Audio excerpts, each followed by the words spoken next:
the Western Hemisphere here. I'm working tonight and I have to level this keyboard, a little more than that. But in the process, I'm gonna have to level this keyboard.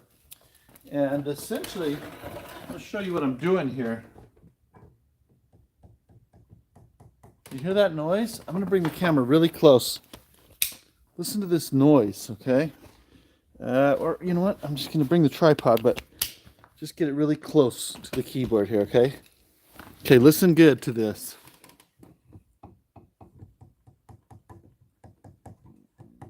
You hear that hard? That one's not so bad. That's a little more normal. But a lot of clicks here, right? Let me show you what it is. Okay. So we have here, let me grab some tweezers.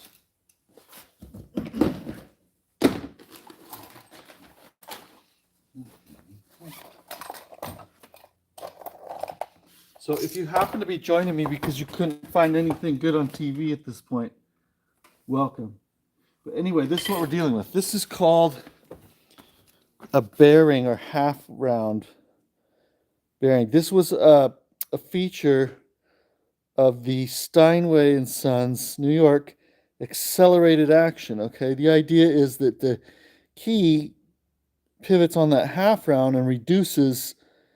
It makes it feel faster and lighter because it has a smaller contact point, and it essentially, well, how can I describe this? If you took a regular traditional punching, which would be like a donut shape that would be flat, and you chopped off the front of it, the piano would feel lighter, okay? Just trust me on that. Anyway, so this was, I think, trying to accomplish a similar thing. But this particular piano was rebuilt at a certain time when the parts that were made for this were rather noisy.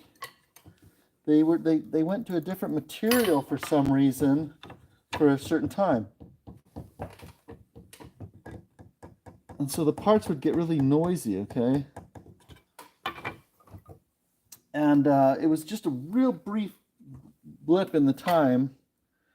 And look, if I take that out, and it might have been the size of the hole around the pin being a little loose. It might have been sometimes glue was in there.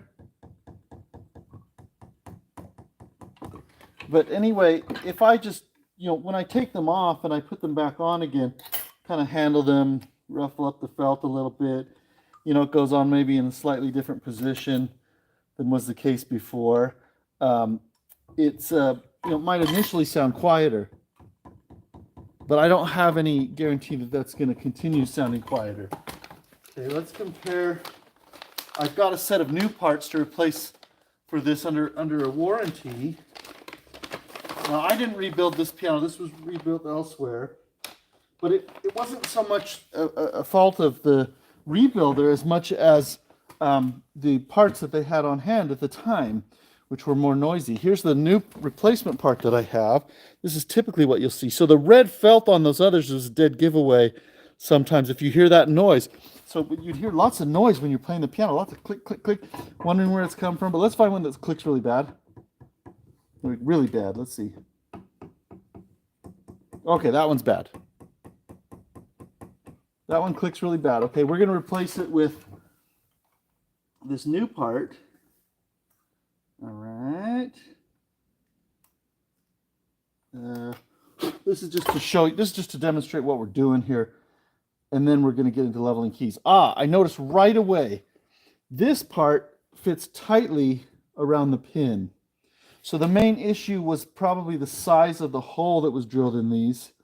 Although I did find some new pianos that were, there was also glue that it's saturated through. I found that before, and that makes a noise too. But here's the other thing. The hole on this guy is drilled, it's kind of flared out, okay? So if you picture it, the hole is kind of tapered, I think, where the top is more open than the bottom. So it leaves this thing able to rock a little bit. make a noise. Here, I'm gonna bring you really close to see if you can hear this as I rock it back and forth. Of course, my fingers are insulating it so it's not as obvious as a wooden key, but hear that click every once in a while. Anyway, that's what's happening with the keyboard. So now let's stick this one on. It fits tighter. The felt is more squishy. Just in case you don't speak English, that's not a word. Squishier. Okay. Now let's check this out. Okay. Put us back on the tripod here. Which note did I do? Don't even remember. It was. Here he is. Okay.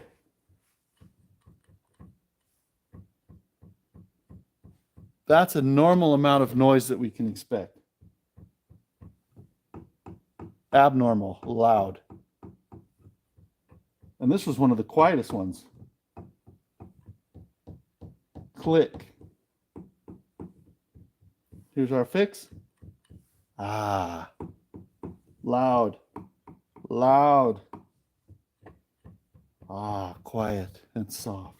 So that's our goal. So we're gonna swap out these old red guys for these better fitting, better well suited white guys. Okay, and so but here's the thing: if I just swap them all out, this keyboard was really nicely leveled by the rebuilder, really nicely regulated, put together, whatnot. But I'm gonna stick these in, and it's gonna be all over the place. So the most efficient way to tackle this, the most efficient way is going to be for me to, I've got it on the workbench, right? I don't have it on at the piano, and I could do it at the piano, but it's way more comfortable, and this is a great job to do on the workbench, I find. And when you put it in the piano, it works out pretty well, as long as you take a couple steps in mind. You have to understand one thing. First of all, let's review real quick. How does this key sit on the frame? Okay, all right. I'm gonna go get a piece of paper because it'll be an easier way to describe. Let me just get a paper and a marker. I'll be right back.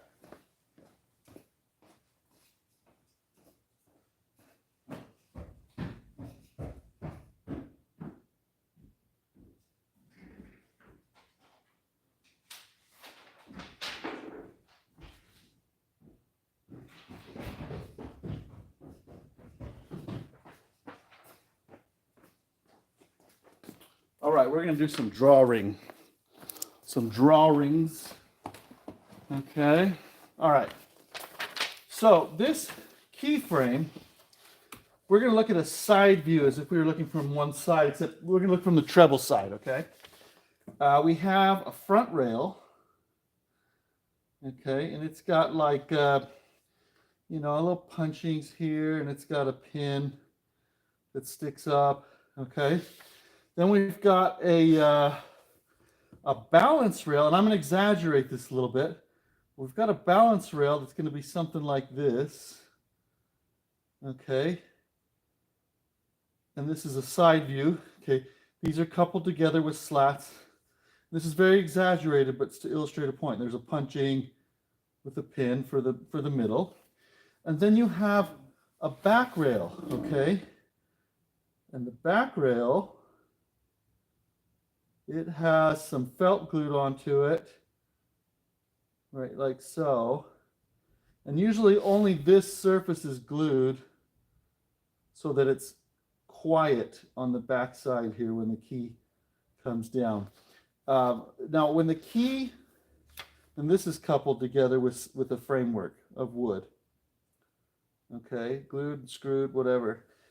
So the key, when it goes on here, it sits like so. All right, and then this is, don't worry, this is not an exact drawing if you couldn't figure that out.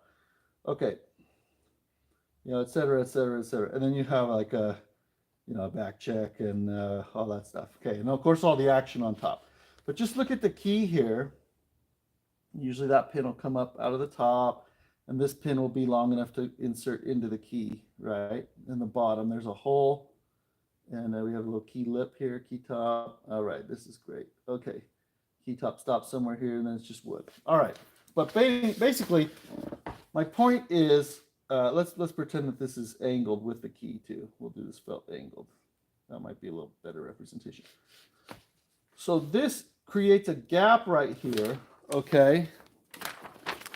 It creates a gap right here that allows the key then to be propped up, okay?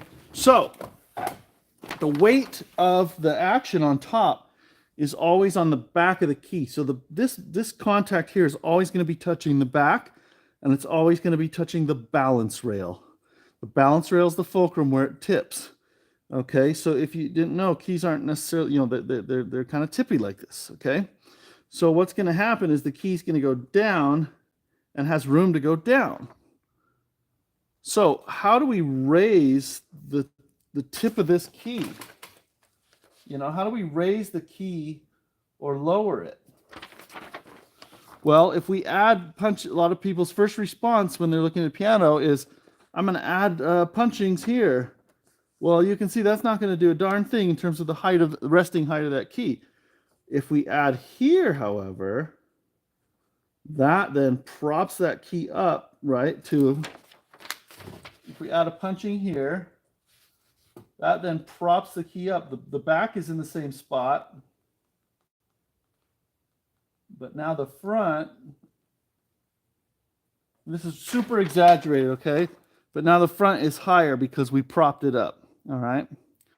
So this is just the basics of the grand piano and upright piano in terms of that. This is the front rail, the balance rail, and the back rail. Okay. These heights of the back rails usually set by the manufacturer or rebuilder. Okay. The thing we can play around with is the height here at the balance rail, and then how far the key goes down, and we'll put spacers there to limit how far it goes down. But on this keyboard, everything was working fine. It was traveling a great amount. So we want to duplicate whatever height it had, and we want those keys to be level. Okay? And then if we do that, then theoretically, the amount that the key goes down, which is critical for the regulation, will be the same as it was. Okay? But now, here's another thing you need to understand. Look at these gold brass colored posts here, okay? They extend through the balance rail at strategic points across the beam there, the balance rail, and they go through here in a hole. Let's say it's sticking up like here, okay? It's a huge thing. And then it comes out the bottom, and it's a round brass foot, okay? It's a round brass foot right there. So if we screw that down, that lowers this, it raises the middle rail, which will increase the key height, okay? Now we set this in the piano so that all of these are resting just enough to support the action firmly, but not, you know, any one exaggerated, but they're contoured to the shape of whatever that piano key bed would be, the part that this slides into in the piano, okay? I might have to clean that off here. A little pin on the key, but that's no big deal. Anyway, so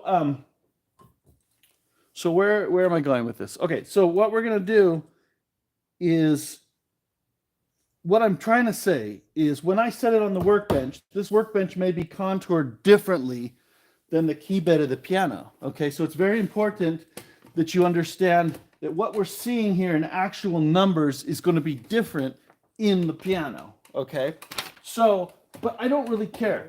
It's not going to matter. I can get a really good key level if I do a couple of things. Okay, one thing I'm going to do is I have a lead weight anchored on the back that hooks onto the back of the back check.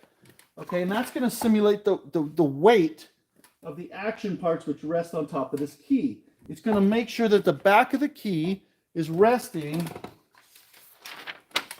firmly on the back rail where it should be in it, so that the key's in its rest position, okay? And I've done that on the ends.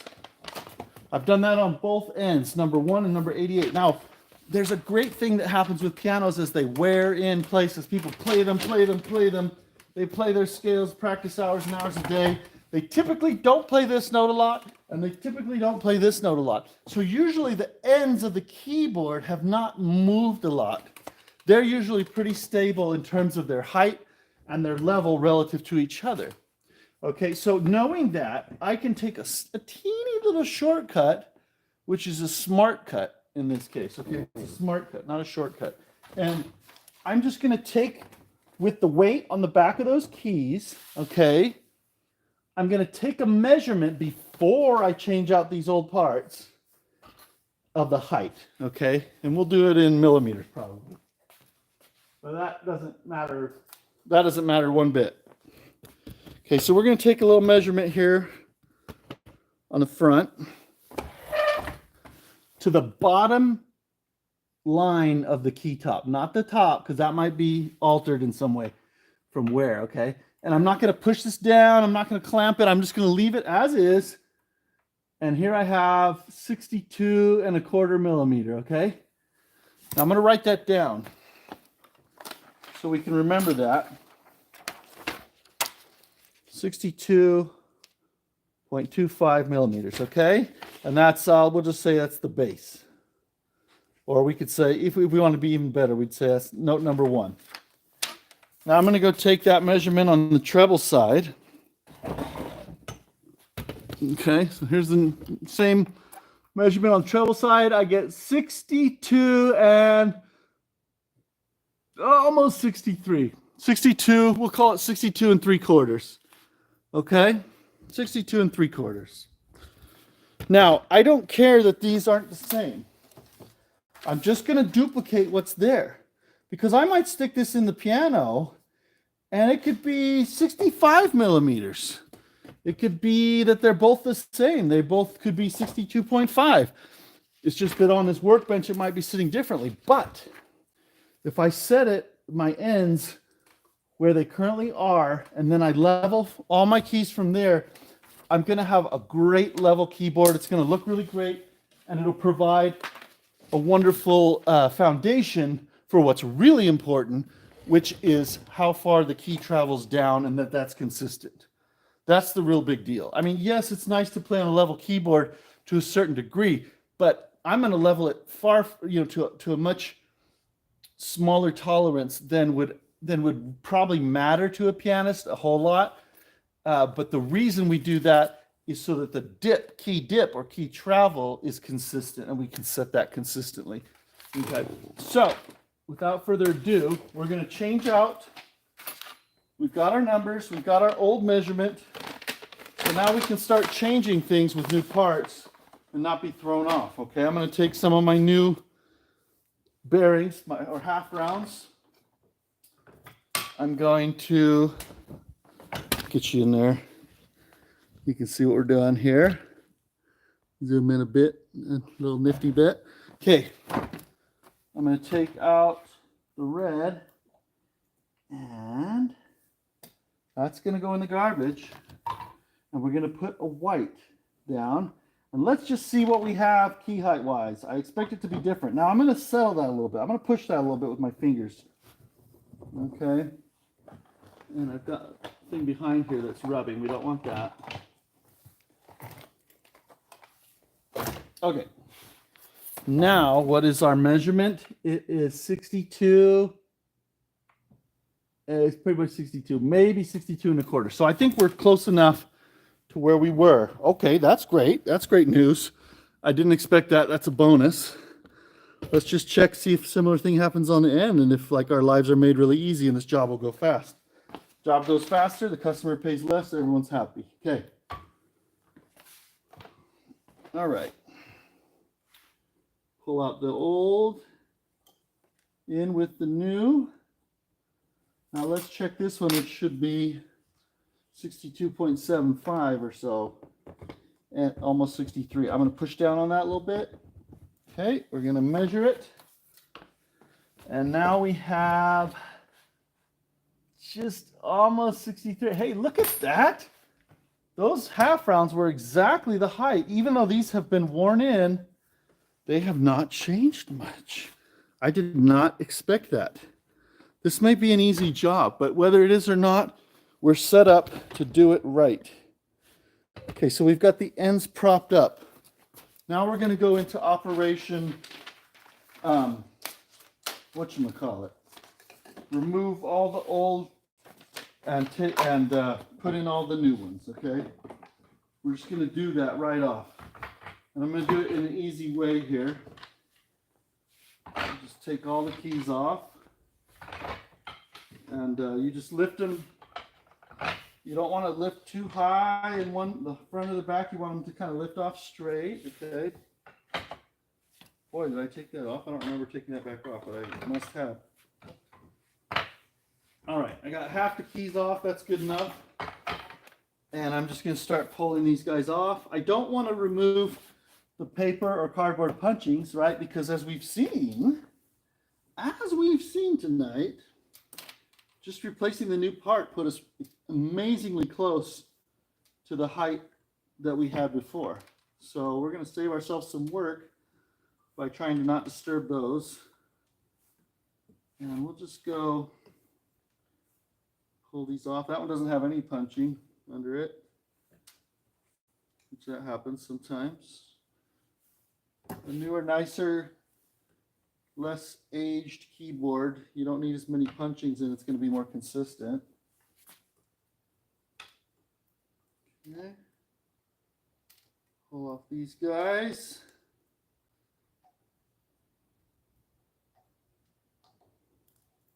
So the brand new technician, you say, okay, I want to change the height of these keys and I need to put some spacers under there to do that. Where am I going to put them? And they immediately say, right here. And that has nothing to do with how high it is, right?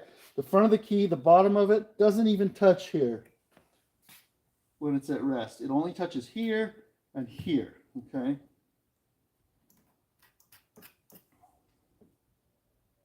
Now, I thought this is a common enough task to take the extra time to kind of instruct more tonight. So hopefully whoever finds this content will be glad for it. If, you know, if it's a thing that's helping you at your stage, whatever your piano problems are. All right, so just gonna gently blow some dust out of there, but I don't want to blow the punchings out. Now these nasty, noisy half rounds are going to go in a pile because I'm kind of scared to throw them away right away, but I'm going to throw them away. I will. I'm not usually scared to throw away old parts, but I just want to, you know, just in case. I'll just keep them clean for now. Okay, now we're going to just put out a bunch of these new guys. Piece of cake, right? Just maybe them. We'll see what happens, but this is a no-brainer. Now, you need to know something about this kind of an action if you run into these half rounds in the accelerated action, okay? You need to understand that once these are put in place and the keys leveled, that it can make a difference which side it's turned to, 180 degrees. So you'll often see a faint, because it's worn off, a faint marker line on one side or the other, indicating, helping you know, oh, that's the orientation it was when I, you know, under that key. And if I flip it around 180 degrees, I might get a different story as to the height of the key. It might change the height of the key. Now, I don't know if that's the case with these new parts or if they've kind of improved on that in a way where they're more symmetrical. But just be aware of that so when you're working in and out of these actions, you don't flip one around. Or if you find a key that you're working with and all of a sudden it's way high or way low compared to its neighbors, think to yourself, I probably spun around this half round. Let me just spin it around 180 and see if that solves my problem. And 9 out of 10 times, it will. Now for some contemplating silence while I continue to install these.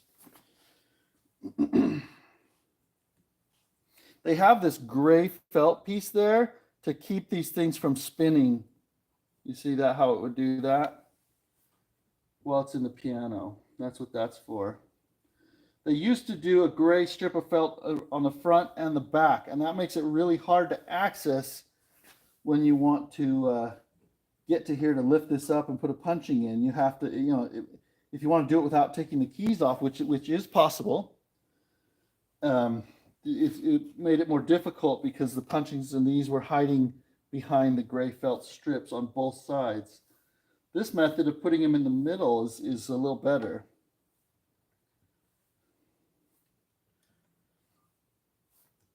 Now, I don't think that the German Steinway pianos ever used this accelerated action. I could be wrong, but I think they just kind of stuck with the original traditional felt donut there and punchings.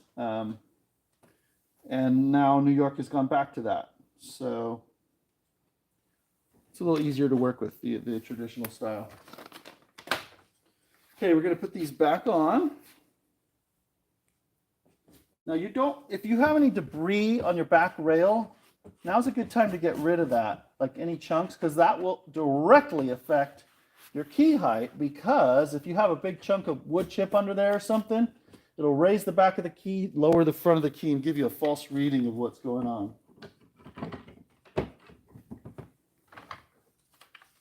Okay.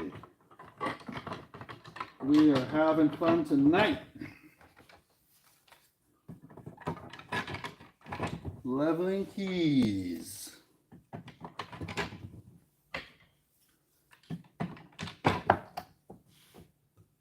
Now, nice, soft, not loud noises. That's what we want. That's what we were looking for.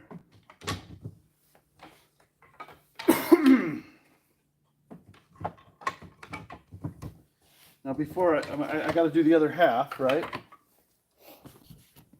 Now we got a cool color scheme going here with white and then to red, but that's not going to help us any if we don't move those reds.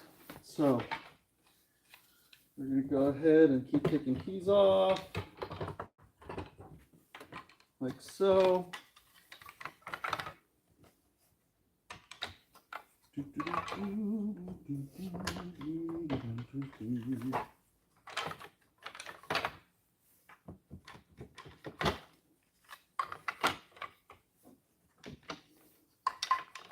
You run out of room to put keys, you just keep stacking them. You're conscientious, you're not going to hurt anything.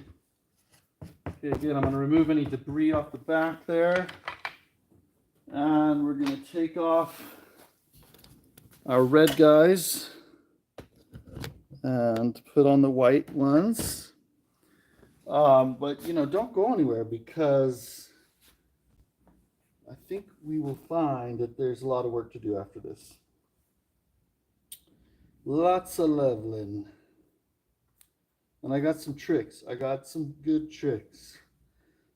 That, if there's a job that seems like a real pain when it comes to servicing a piano, it falls to the technician to find a way to make it not such a big deal, so that you're more likely to perform that task when the piano really needs it. And it's not like, oh man, I gotta do this again, that's so hard. You figure out a way to do it where it's not so bad and maybe even enjoyable if you come up with the right jig, the right tool, what have you, method. It's kind of fun that way. You can be creative with your methods. That's one of the things I like about this work. Again, we don't want to take any paper punchings with us.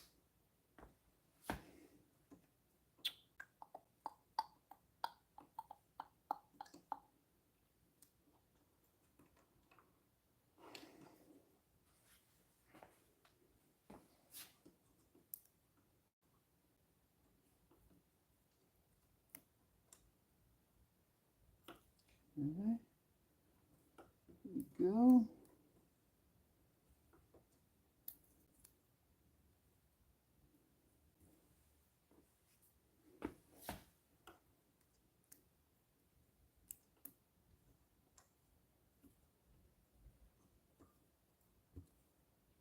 These things were noisy in every respect.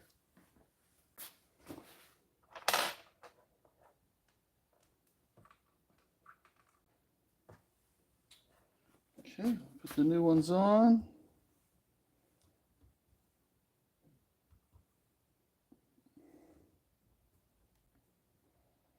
Yep, these fit much more snug around the pin. And the felt holes aren't quite so defined, so there's felt there on the top that will squish into there, into that hole, and kind of keep keep it from making noise. You can see the tops of these, how the holes aren't totally right. There's still felt that kind of is covering it a little bit, even though the hole's been formed. And that little bit of felt is going to serve a purpose, making this action quieter. So you come across the New York Steinway, you're thinking, this action has a lot of noise to it when I release the keys. This is kind of weird. It doesn't have hard knuckles. These are new hammers. What's the deal? We'll take a peek underneath, and if the felt is red, it's probably the same problem as what I'm dealing with here. But I think that, like I said, it was a small blip of time that they were putting those out. You know, and I want to say it was like, I don't know, 2014, 2015, something like that when I saw them. And I haven't seen the problem since. But this piano was obviously rebuilt right around that time.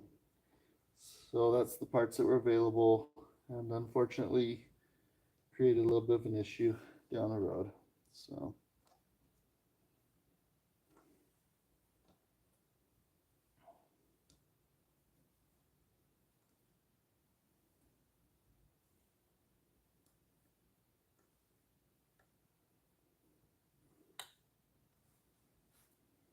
you might notice the different constituents of the action frame here.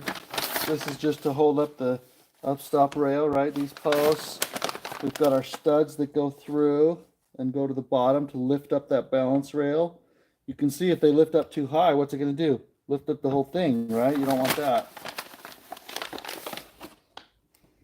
They're just to support the middle evenly, so the keys and the action feel firm and solid. You don't lose any wobbly bouncing energy. All right.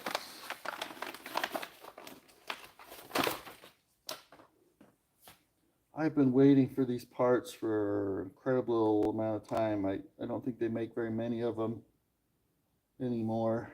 They're hard to, they've been out of stock. So this year, for whatever reason, it's been hard to get them.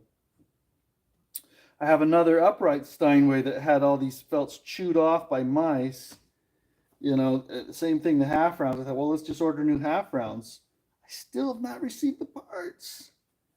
And I evaluated that piano back in the fall. So a little bit problematic. Makes me not look so good, which I don't appreciate, but you know, whatever.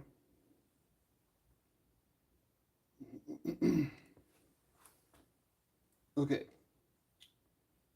So we got the half rounds in place.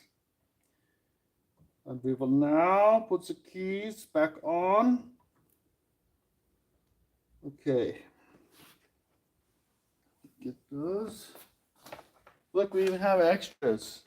If anybody needs a handful of these, I'll sell them to you at the right price, you know. Okay.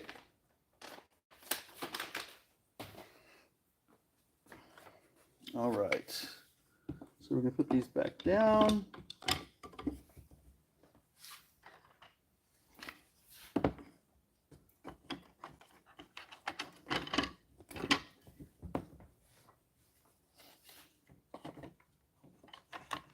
Get the first one and you get the buttons aligned and they'll all just follow.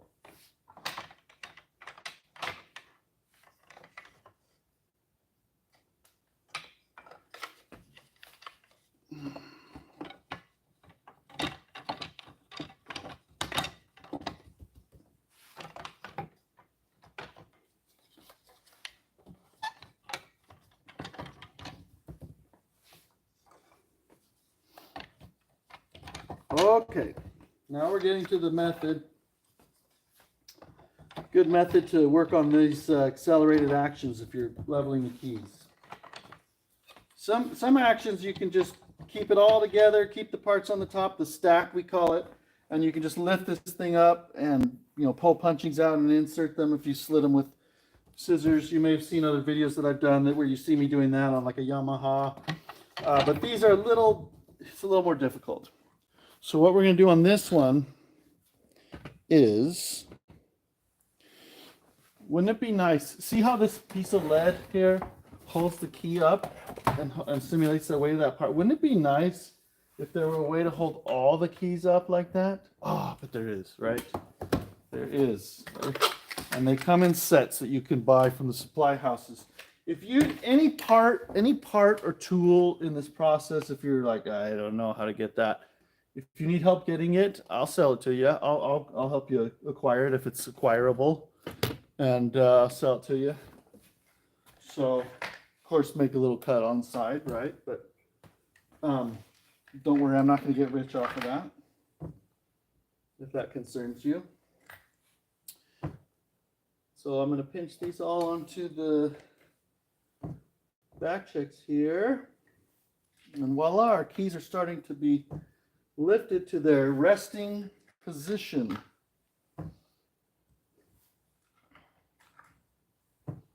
Which is not very restful because it's ready to be pushed down, right?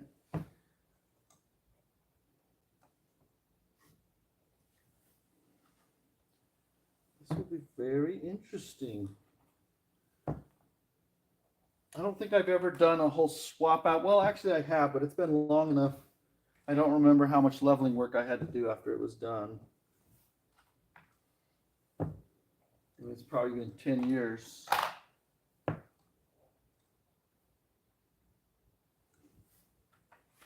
Since I had to switch out a whole set of half rounds like that.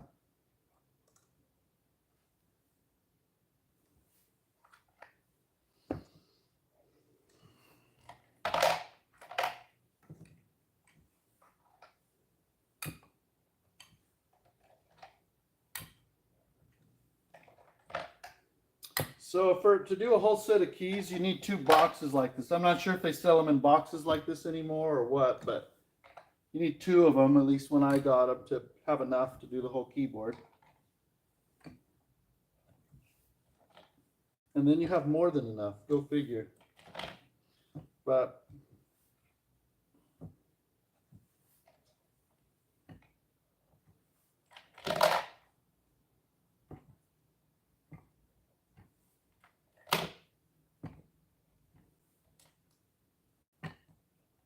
so I have to finish this tonight because I've got to take it back to the piano tomorrow morning. So I was kind of pinned into a corner to do this right now.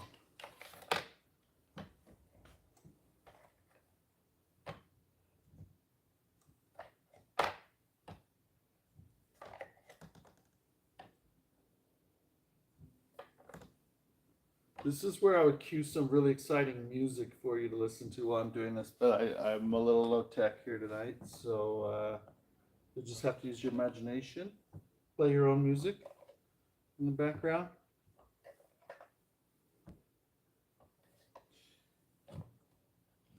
From what I understand, with live streaming, the copyright issues are different than if I upload a video on YouTube. So I live streamed to just have the radio playing in the background. And they totally like blocked it, banned it, because of that. But I think with like a video, sometimes they let it go unless someone wants to collect royalties for that particular thing or whatever. Not that I'm trying to break rules, but I just like listening to music.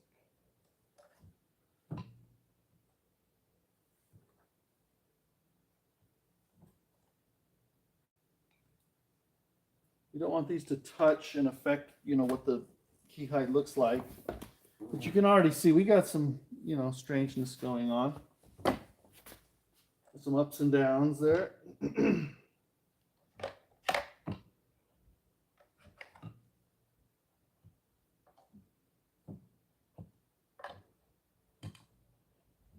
you get out my second box.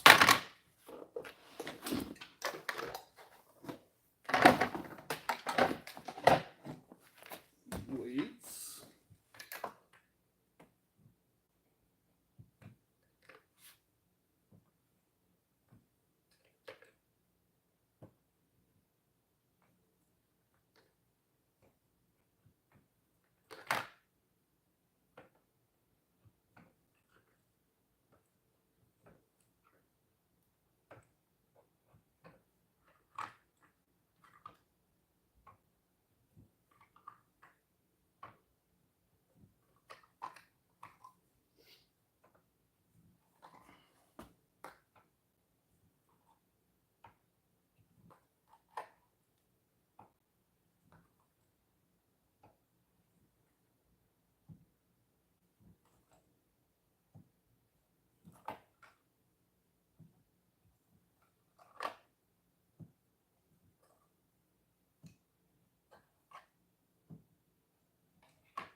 Almost there, almost there.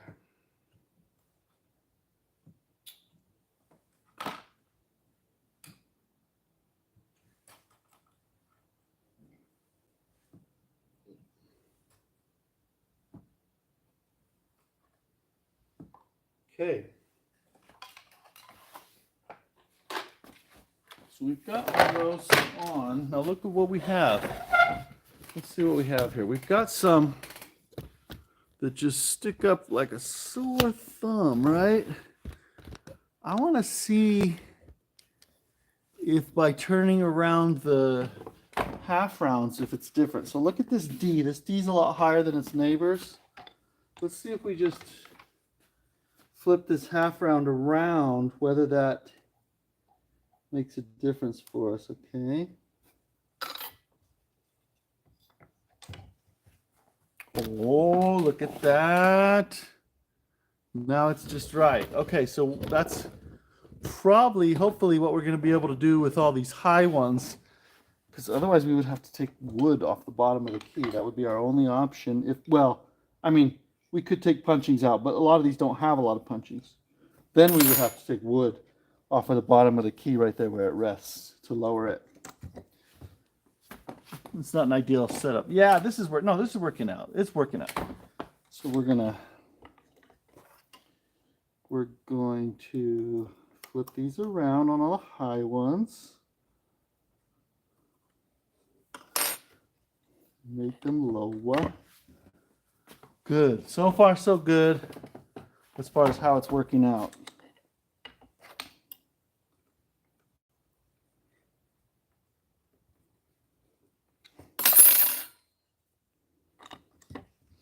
And there's no way for me to tell when I look at the parts. That one's still kind of high, no matter which side. There's no way for me to tell, you know, that I should put them in any certain way to begin with. There's no indicator like that with, you know, if you look at the part. Okay, let's do, this one's high. This is just really,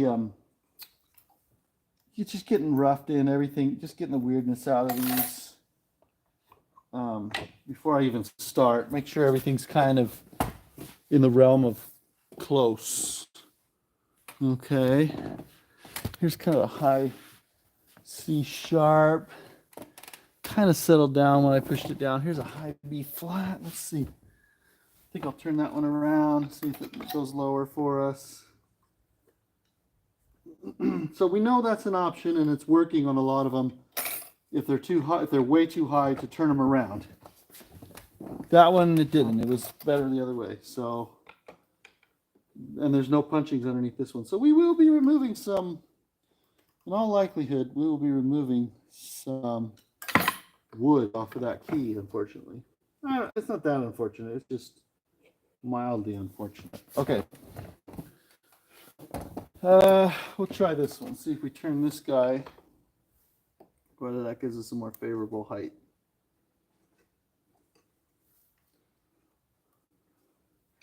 You got to make sure they're down all the way. You know, push on either side of the hole. Just kind of push it down, settle it in. That one worked well for us. That one went lower. Keep attempting it here. Now, once I have them all leveled and set, I'll go through with a marker and mark those half rounds, as is the customary way to do that, so people know which way they should go in the future.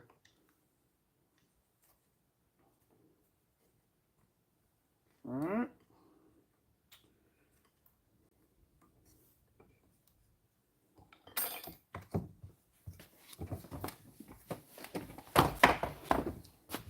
Now, how bad would it be if I just stuck this keyboard back in without re-leveling the keys? Well, it would be really bad in terms of the touch and the regulation. 1 millimeter of movement at the key makes a difference of 4, 5, 6 millimeters of a movement of the hammer. You definitely feel that difference as a pianist, okay? So it would be really bad. This is the basics of regulation. to have a consistent key level and the key travel, how far the key goes down. Each key. You do that and you're basically almost done with the regulation. All the rest is just bells and whistles that help it repeat faster. This one, you might have to, well,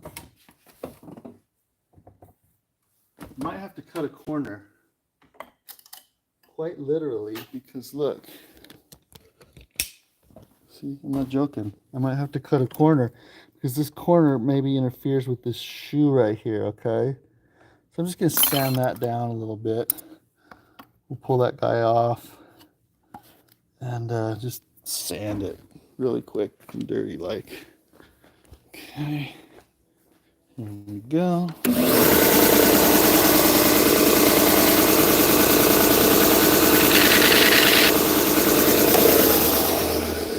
That's enough. Now I'll just kind of get that. Might chop the felt with, no, I don't even think I need to chop the felt. The felt will get out of the way fine, as long as the wood wasn't in the way of that corner there. Now it fits a little better in there. I don't know if that's going to help my height that I wanted, but now I know that that's not going to be a factor. Okay, that's way higher. Let me turn it around. Let's see. It's kind of fun to have the camera traveling with me here when I'm working. But so if I turn it around, now my corner is the other corner. Let me sand the other corner and put it down. It's not going to hurt anything to have two corners sanded.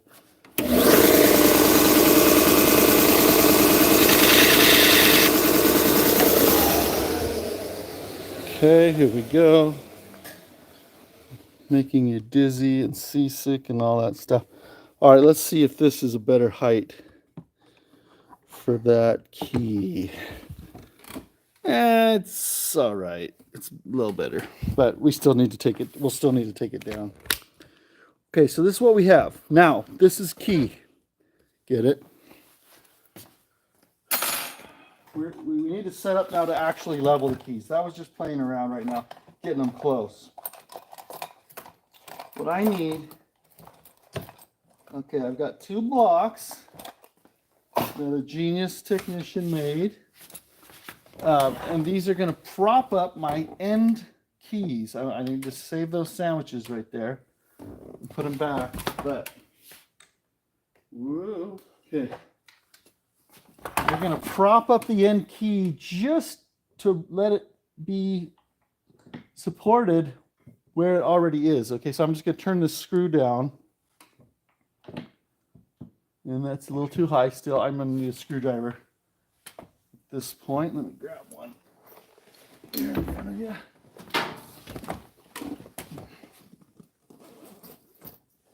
Here's a screwdriver. That's the right tool. Okay, I'm just going to turn this down a little bit more. Oh, it's going out the bottom, just almost, not quite. Maybe kind of quite, actually. Okay, I'll go with that. It just, you know, that's good. Now it's propped up very firmly, okay? Now I'm going to do the same thing to the treble side over here. And yeah. If I can't get enough adjustment, oh, that actually works great. Let's see. So now that's a little bit too low. I'm going to beef it up just a teeny bit. So I'm cheating on the ends from our original measurement, but I'm doing it evenly and just a teeny bit to where I know we'll be okay. We will be safe. All right, let's see here. I'm going to go down a tiny bit. All right. We've got the ends and keys blocked up. Just about. That's where we want it. Okay. So the end keys are blocked up. Now, blocked out. Oh, blocked up. Now I'm going to use the straight edge tool to help me do this keyboard. Now,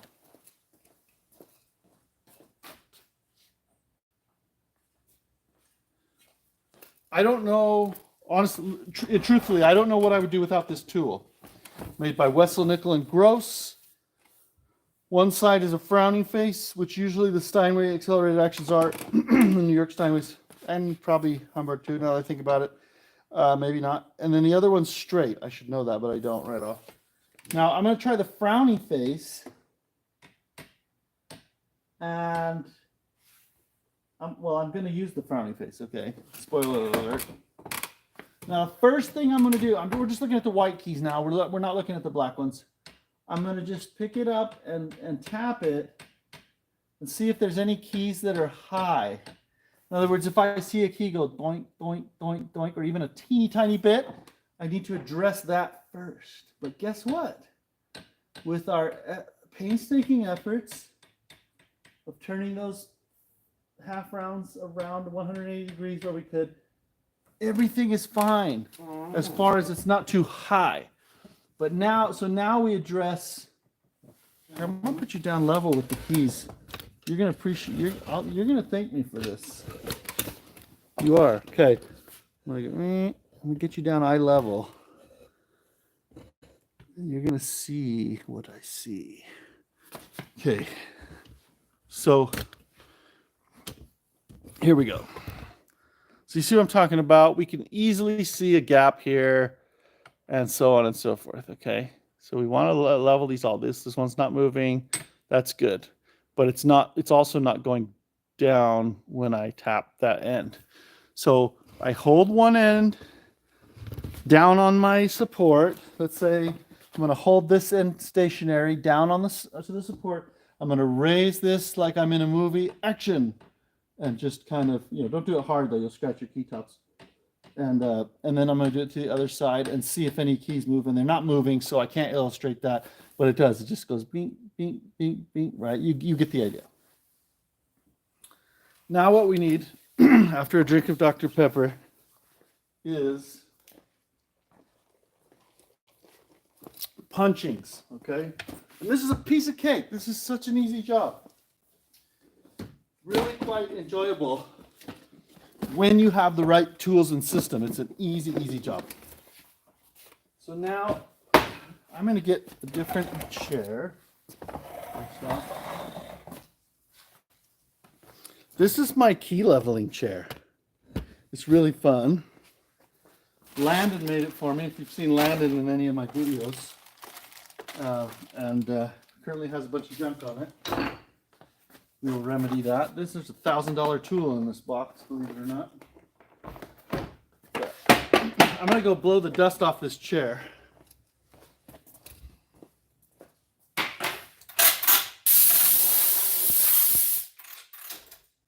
Okay. So now we have our key leveling chair. Look at this. Look at this. Rollerblade wheels on the bottom. Who says this can't be fun? All right, so now I'm gonna put you like somewhere back here. Just kind of let you get a feel for this first section, what we're doing on there, okay? This is a really nice keyboard. It's actually like a new keyboard. When it got rebuilt, they put a new keyboard on it. But the new keyboard had those noisy parts. So that was really the only flaw. So now I'm going to start with blue punchings. Blue is 10 thousandths. And at least these punchings that I get anyway, you might have something weird, not weird, but different system. Whoops, little slip there, huh? Not weird, nobody's weird. Okay, so if two of them fit between the key and your thing, then definitely one is going to fit. Now, why two? Because this is a lever, right? You prop up the middle, and the front goes up a lot higher than the middle was propped up because it's on a radius. It's like a circle with an inner circle and an outer circle, right? The outer circle is going to move a lot further for the corresponding change. So, it's about 2 to 1. So if two of these fit, one of them is definitely going to fit. So what I like to do is just take one here, and I don't need to cut slits in it. In this case, we're doing something different than what I've done in the past, but I'm just going to stick this blue one under this key that is obviously too low. Okay, and I know that this one's too low too, just from experience, but you could do the tube punching thing. This one is not low enough for a blue. I'm going to skip it for now. These probably, yes, a blue will be fine. So here we go, blue. Blue, blue, blue. Oh, blue. Okay. And I'm going to be out of frame here in a sec, but I'm just doing the same thing. I'll even donate further of my time to you and put the whole thing in frame here in a second. You know, yeah, I might be putting 2 blues in, you know, on some of these eventually, but it's fine. I'll deal. I can live with 1 right now. It goes pretty quick. It goes pretty quick once you choose what you're going to put down, okay? So let me back this off just a bit, a hair and a touch. Okay. So I'm going to continue putting punchings down the line, sitting on my comfortable chair that puts my eye very close to that level. That's a weird punching. So I just have to have like a pile of these sitting here. And I'm just tucking it. You're like, wait a minute, I thought you said put a punching under the bounce roll. Yeah, I did. We're going to do that later. I'm just marking which punching is going to go where, and I'm sticking it under this cloth punching on the front as sneeze control so that they don't go everywhere, okay? You got to have the sneeze control. Here we go. Here we go. And all these in the middle are definitely going to be blue. You know, I suspect, watch, if I put this straight edge on the flat side, then, you know, there's still a crown. You know, honestly, I think I'm going to go with this one, this other side. It says it's straight, but I don't believe that on mine anymore. I've carried it around. I think it's actually bowed somehow both ways. Maybe not, but I do know this. There will still be some crown there, and actually it'll probably be closer to the crown what was that's in the key bed and that's designed on this piece here that's crowned into it. This is just too exaggerated, I'm realizing. And it's going to be way more work, you know. So anything to avoid work but still get a good result, right? So now, will it affect the dip on the instrument? Maybe, but I've got some time to work with to reinstall the instrument. Okay, so now I'm going to change everything what I just did. I got to take a bunch of these blues out because now these are perfectly right with the straight edge, which would actually coincide more with our test on the ends, what we saw, where it pretty much went to the same height as what it was originally, right? So I feel better about this direction. So really, we're only putting in 2 blues right there. This key is crooked. I got to hit him straight. This is a A. I can put this on this pin and just support it against the pin. There's different ways you can push it. I'm just going to push it slightly in a controlled way. And now it's straight with the straight edge, more or less, more so than it was. You know, maybe I went a tiny bit too far. I'll just settle it back just a tiny bit. But now notice it looks lower than what it did before, but still not enough for a blue. So I'm going to keep going here. I'll put a blue here, and I think here too. This one, you know, what I'm talking about is the top of the key, right? It's like tilted, okay? So you tilt it the way you want by bending the balance rail pin left or right.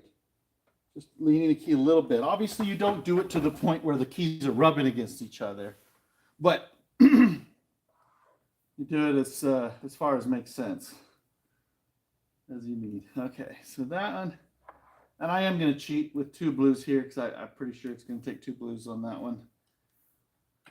This one of blue.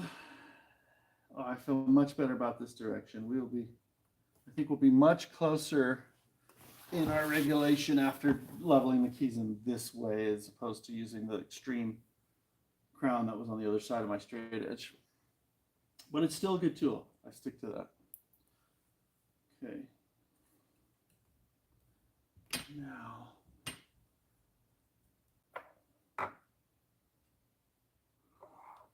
all right, I'm gonna just go on the obvious ones here first. You don't have to nail it 100%. This is more like golf. Just ease up into it because it's harder to deal with high ones than it is low ones, okay? It just is. Trust me on that.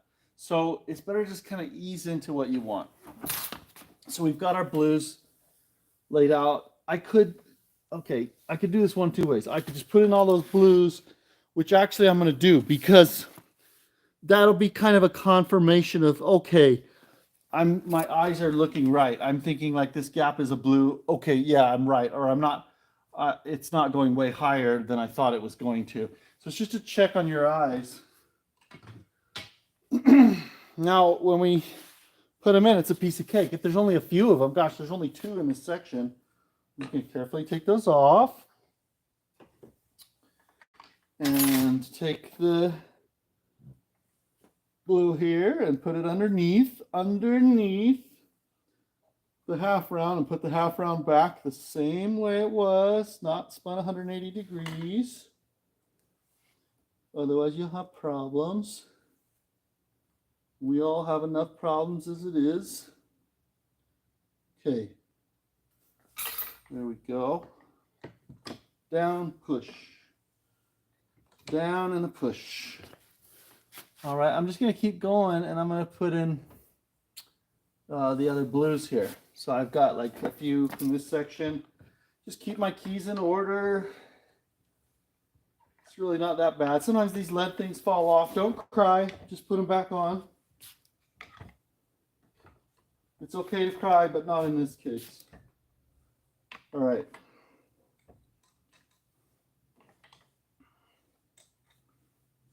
All right. Blue under the bearing, not on top. Under.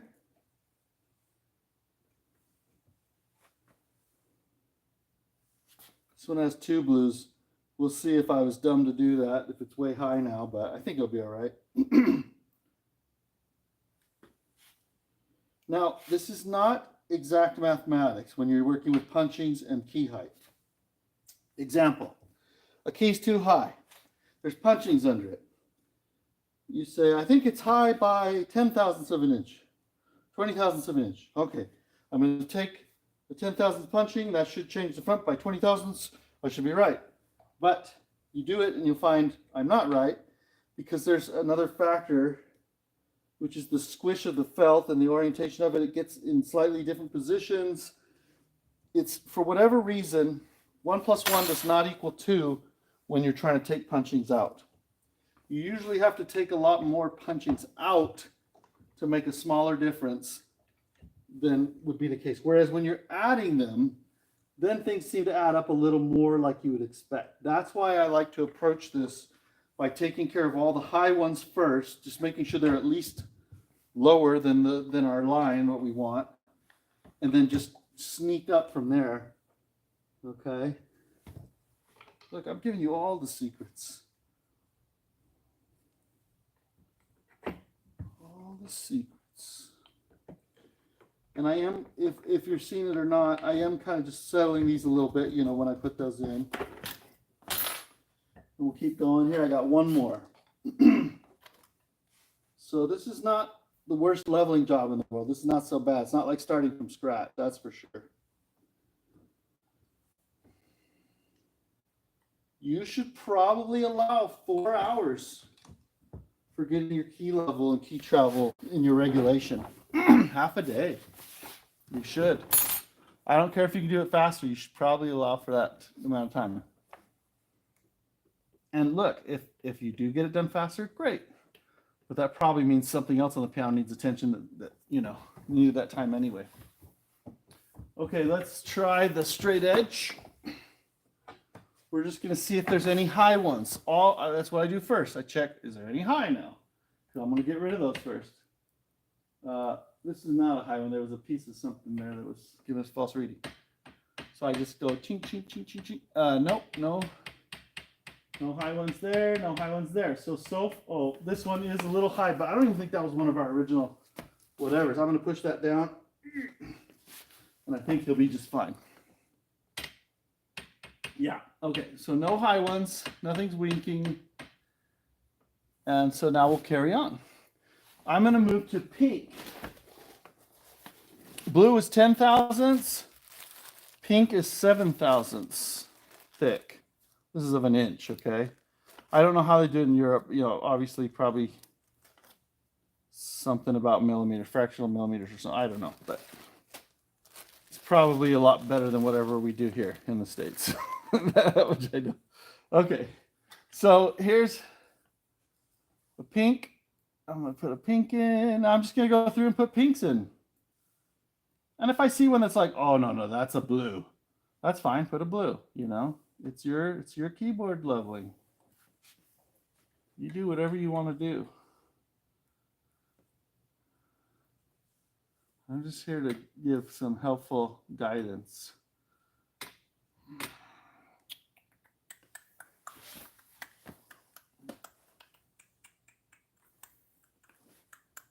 Now, does key level change a lot as the piano starts to get played in? Oh, yes. Oh, yes, it does.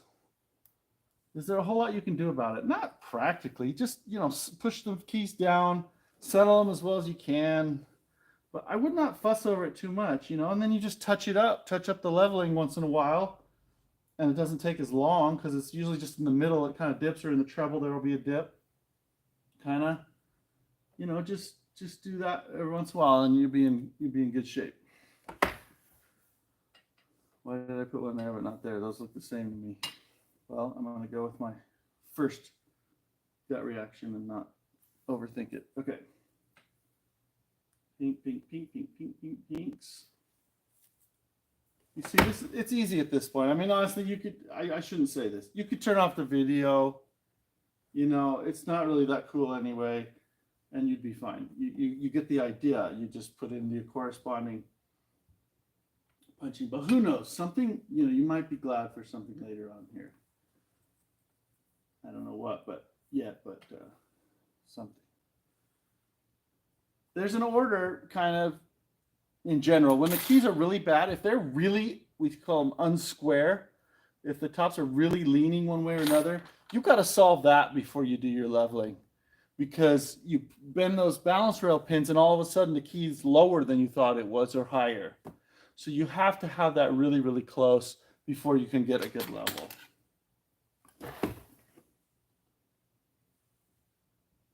Okay. Another pink. And those I'm not going to go pink. Now, I already kind of did a test with the one color, you know. Kind of happy with it, so I think I'm fine to just carry on with the other thicknesses before I put them under the keys.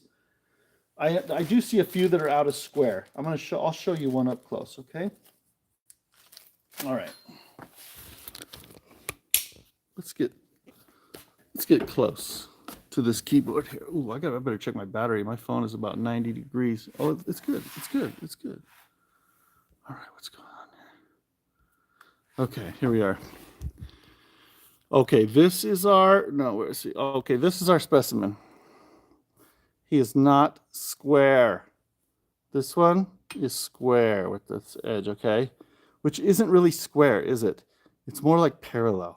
So I don't know why we don't say parallel, but whatever. You know, it's not square to the vertical, right? So I'm gonna take this guy as an example. What is he? What note? F. Okay. All right, Holmes, we're going to bend you. So I'm going to put my tool right about there, and I'm just going to push. It's harder with holding a camera. Trust me. It's hard. It's really hard. Now, it was this one, okay? Oh, Oh, look at that. And you always want to kind of play it gently a couple times to confirm. That's much more square. Now you're like, wait a minute, that one looks off now. I thought it was on. It's just that this one was so bad, okay? So, you know, as you start doing it, you'll naturally see more issues. So we'll come in here and fix those other issues too. And then you're like, oh, wow, that looks like a new keyboard. Wow, I'm good. That's what you're thinking. This one's a little off. You got to give yourself some praise. And if not yourself, you can just appreciate that the piano's in better shape. All right, so anyway, that was one of the worst ones, I think. Let me look. Oh, here's another one here. What's this? What's this? It better not be the one I already did. Nope, it's a different one. Thank goodness. Whew. Okay, we're going to push that over. You always check the back of the key that you're not pushing it too close. But this is a new keyboard, virtually. It's not a big deal. But I overdid it. Oh, no. What to do now? Why, just go back the other way a little bit. And it doesn't take near as much effort to go back the other way once you've already been bending that wire. Now that looks pretty square. Okay, so that's what we're dealing with, all right? Squareness. Now, I'm gonna grab green. Greens and whites. All your friends will be green with Technician Envy because it's so easy for you to level keyboards from here on out. Just got to get the Wessel Nickel and Gross thing. You got to get these blocks with screws or make them or something. And if you're like, I don't want to mess with that, Hiram, would you just get me the tools for me? And I'll pay you whatever it takes. Then I'll do it. Okay. So here's the one that's out of square I gotta fix. And be greedy, you know. Get to the point where you're like, no, I want it to look perfect. I want it to look like Yamaha out of the factory. Why not? I mean, we're almost there. It's like a brand new keyboard. Everything's nice. There's no reason I can't make it perfect here, just about. Well, no, that looks like a pink. Oh, that's why. I'll do a green.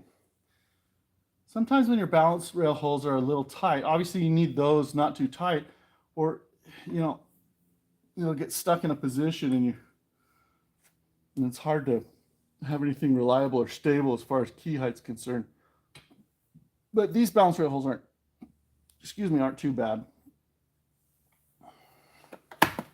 I'm just getting a little bit of variation. Sometimes it looks like it's hitting the straight edge, but it's not. So you actually hit it up like this or run your finger like, and see that it actually confirmed that, oh, it's moving. Okay. All right. About time for a break for me here, but we'll get to the point here. Putting these under.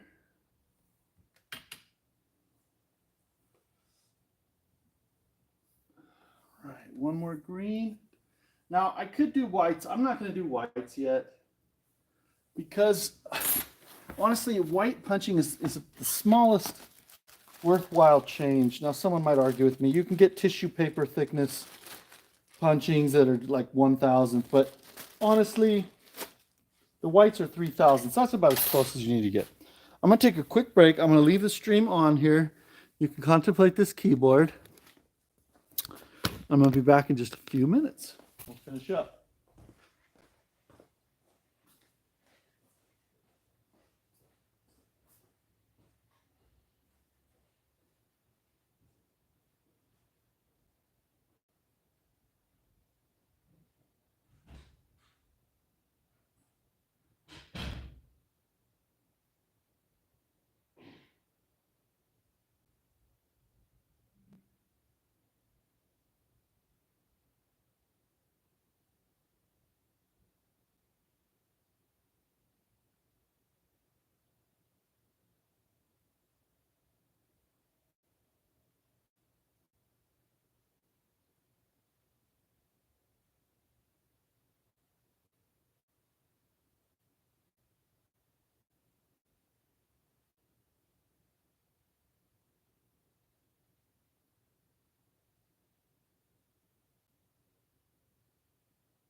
Right. I'm back. Okay, so we're gonna go ahead and put these punchings in that we've placed and see where that puts us. I'm gonna grab a different chair, slightly more comfortable for this part.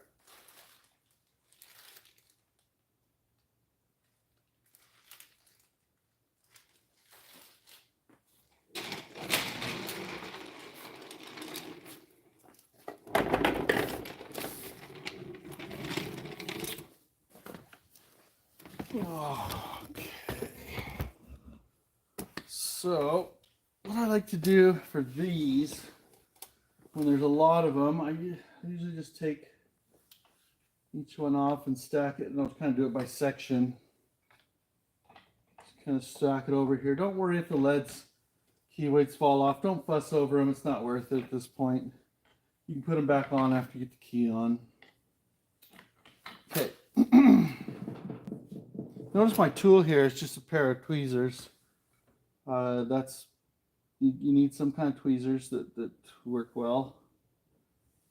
No real specifications there that I have other than just get something and get used to what you have and make sure it works. And if it doesn't, sharpen it, get a different size, whatever.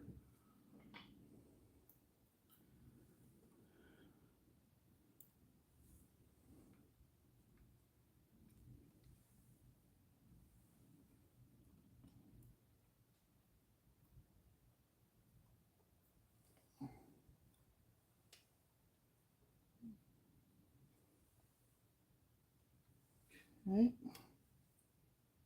And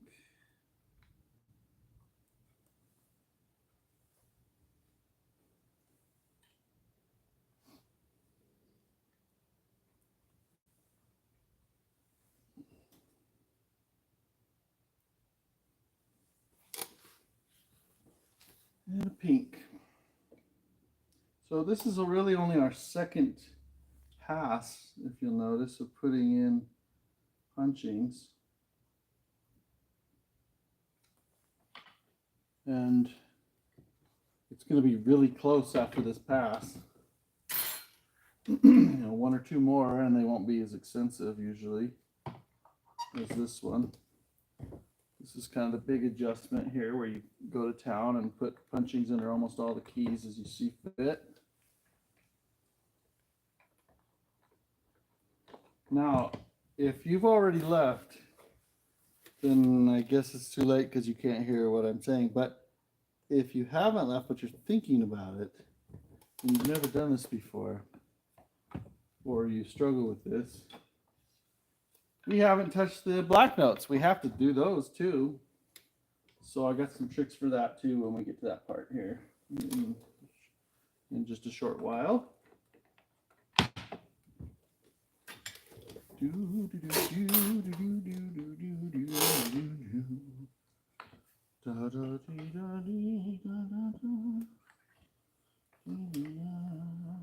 Okay.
So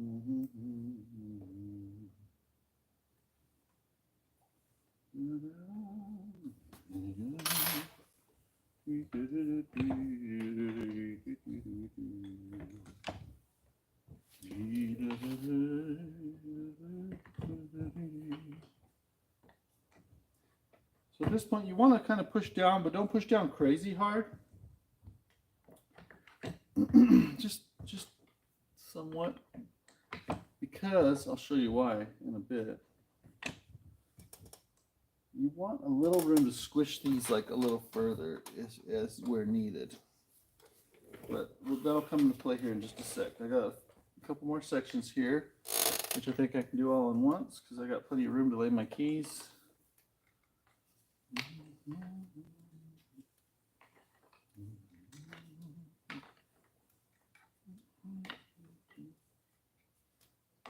You can see how this part might be a little more comfortable on the workbench as opposed to the piano.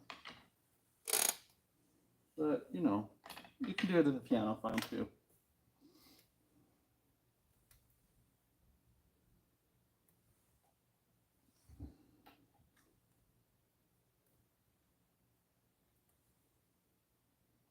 You take care not to, okay. You take care not to drop those so that then when you put, so you don't know which way it went. Oh well. If it's way higher, we'll know, okay, I need to spin that thing around. So yeah, take care not to spin the bearing around as you pull it up. Just keep track of which way it goes.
Okay, get those on. Again, you don't want the weights touching each other in a way that would alter the height. I want to check that. Put them back on.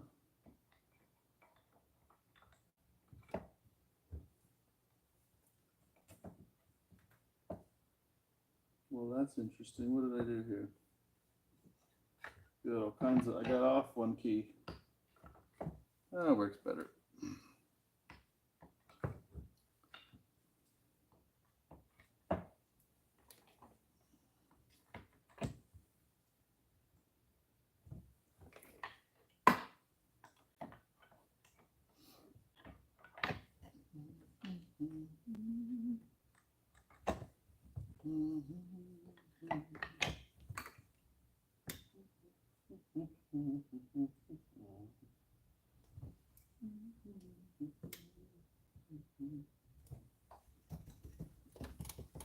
Okay, so I mean we can tell already that it's not level.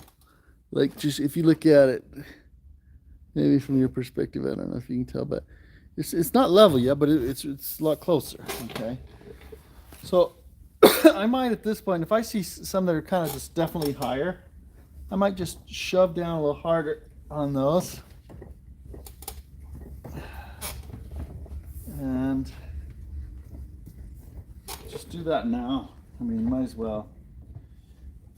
Just kind of try and smooth it out.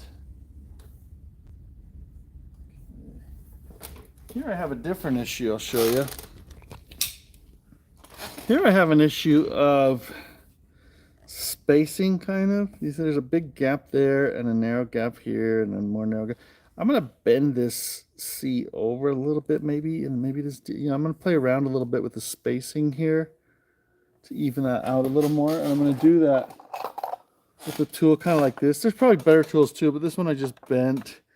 It's got a thing for the key pin.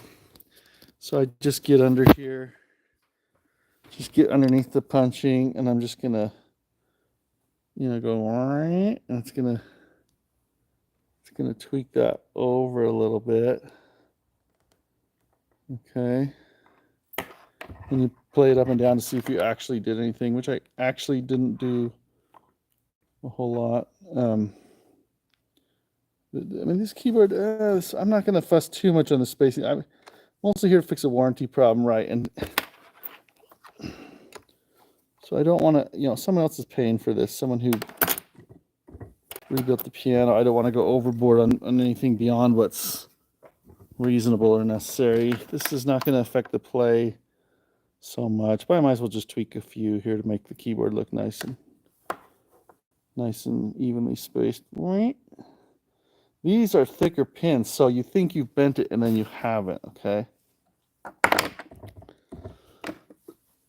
So be ye warned. You gotta kind of put a little more sauce on this than what you might think. Oh yeah, there we go. Okay, there it is. There, now that's a little more even. Anyway, that just stuck out to me, so I thought I would visit it while I was there. Okay, a little more juice there. All right, we've got, I was just looking for any that were obviously high, and just gonna push them down a little more. That's how you really refine it, just with pushing. Got one that's not quite square.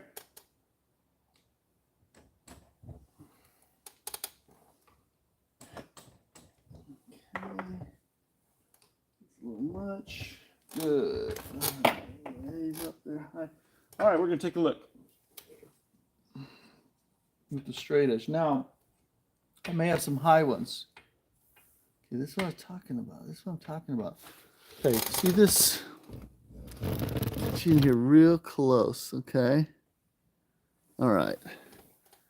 3 people just said, nah, I'm out of here. Okay, so this is moving just a tiny bit when I move my thing down. You see that? Let me see if I can push it down. And then kind of settle it a few times, Look, now those 3 look like really even, right? That's what we want. That's what I'm talking about. So I'm going to keep going. Any areas like that, any keys like that are just a little bit getting touched too much by the straight edge. I don't have any really on that other side. Okay, now I need to lower my chair. And I'm going to cheat. I'm not going to use my key leveling chair. But we're getting really close, right? Super close. Here we have a couple that are tad low. That sort of thing. Okay. Maybe like as much as a white punching is all. So now we're going to do our white punchings. Okay. This one's quite a bit lower. I'm going to do I don't know, what am I doing now? A green? Gosh, maybe even I'm going to do a green. So now we're kind of picking all kinds of crazy colors, where needed. We're just doing what's needed at this point.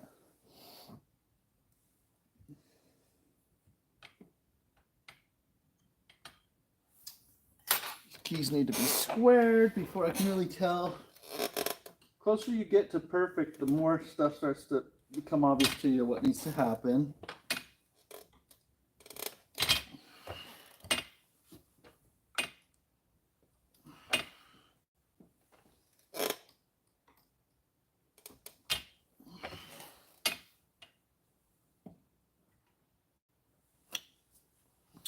I'll tell you what I'm going to do here.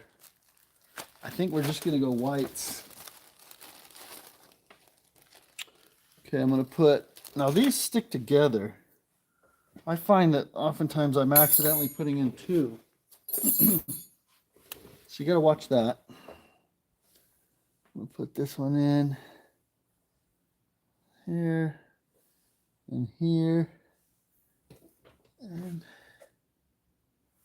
yeah, you're just kind of going around, see where it looks lower to you. You want it like just really nice and level. So this key needs to be squared. It's fit to be square. All right. Okay. Sometimes when you square it, then it's like, oh, it's perfect now, Or it's like this one and it's not. And then you need another punchy. Okay. Fine. Be that way. What we're going to do, I might just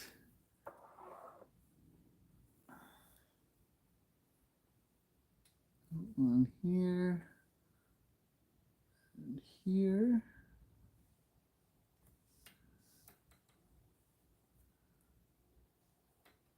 See, most people just want to show you the end result of something and say, see, look how easy it is. I show you how hard it is to actually sit there and do it. Okay, we're going to put grains on these. These guys are green. Keep the middle of the keyboard's where, it tends to wear the most down, squish down the most. So I have no problem bolstering this up just a teeny bit in the middle.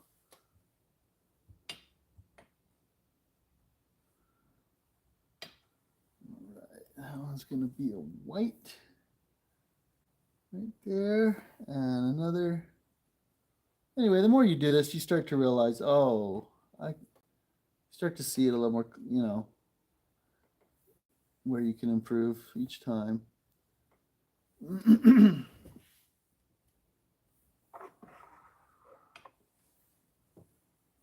And I get to a point where I just kind of look visually and see, okay, that looks visually like it's sagging a little bit, so I'm going to put a punch in there,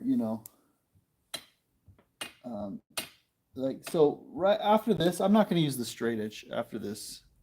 I'm just going to look at it without the straight edge and touch anything up if needed. Now, I guarantee there would be some winking at this point if I put the straight edge on after this, just a little bit, but I'll just push them down. I'll just make them all look perfectly level from this point.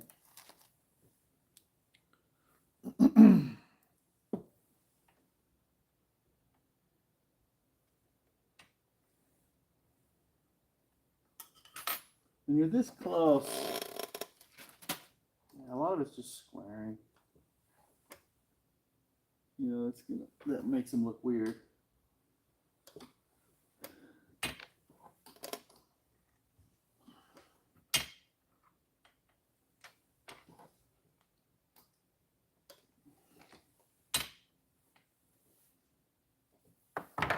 Okay, and keys do get out of square from playing, if you're wondering.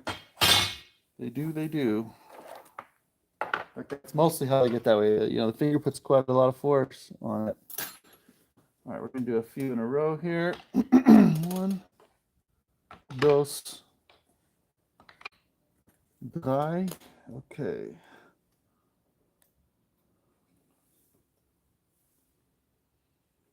Yeah. Okay.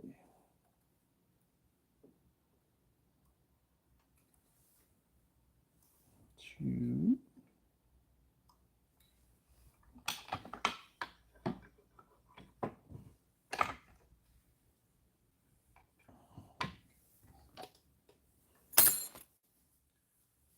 Don't throw your tool and stab yourself. It's typically not a good way to go. All right, put this one back. Put this one back. Keep going.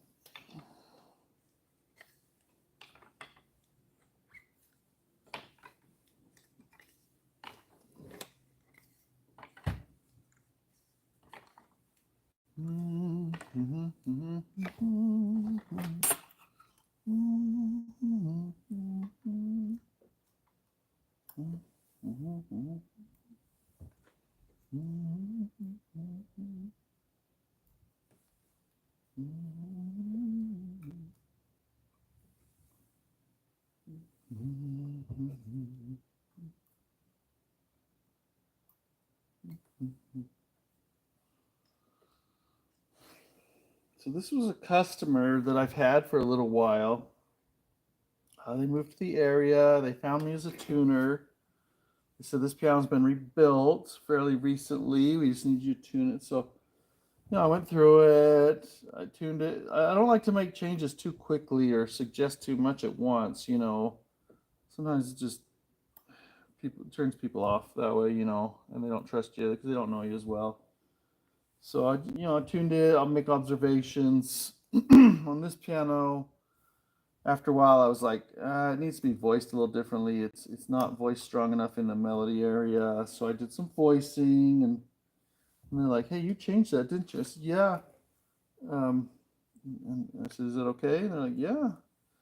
And then down the road, I noticed, what is this clicking? I've got some time. The piano's relatively in tune. It doesn't take that long for me to service it anymore. What's that clicking? And then I kind of diagnosed it, took the time to diagnose it, and then just said, hey, this is what's going on. And then that led to this repair. So that's kind of, I mean, if someone says, hey, you tell me everything on this piano, I want it perfect as can be, I don't care what it costs, of course I'm going to tell them everything. But sometimes I find it helpful to just let people kind of acclimate a little bit, me to them to me, and just see how the piano goes after a few tunings, that kind of thing. I think it's a good idea anyway, but a good approach. Rather than someone doesn't know you walk in, you have a list of 10 things that thousands of dollars that you want to do and to the piano, and I don't know. That turns me off when someone shows up that way. I'm like, you're just trying to sell me stuff. I don't trust you.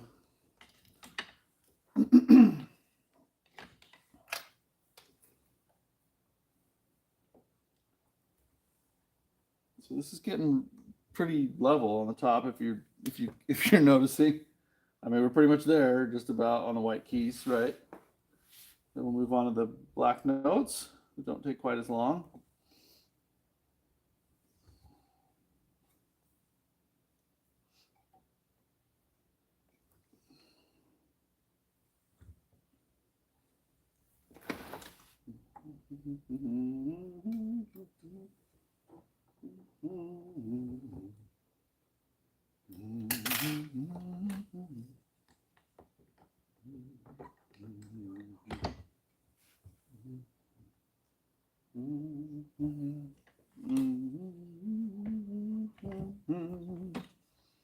Dinah, won't you blow? Dinah, won't you blow? Okay. So now, look at this. I'm going to take you for a tour of our keyboard here that we've been working on. Oh, we've lost all the audience. It's too late at night. What am I doing here? But we're getting pretty level. They're like, I don't know. This is a little low, but if you put a white, will it be too high? Maybe that one's a little out of square. Maybe they're both a little out of square. Maybe they're all three a little out of square. I'm going to square those three and see what we have after that.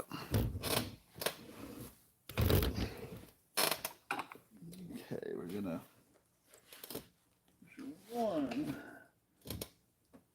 2, 3. And back to the one that didn't change very much.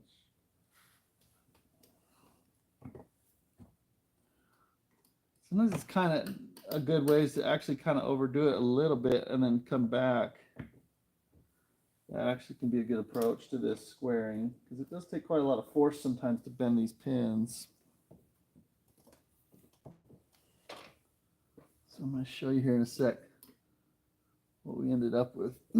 Square this sharp preemptively because I can tell it's crooked now between the.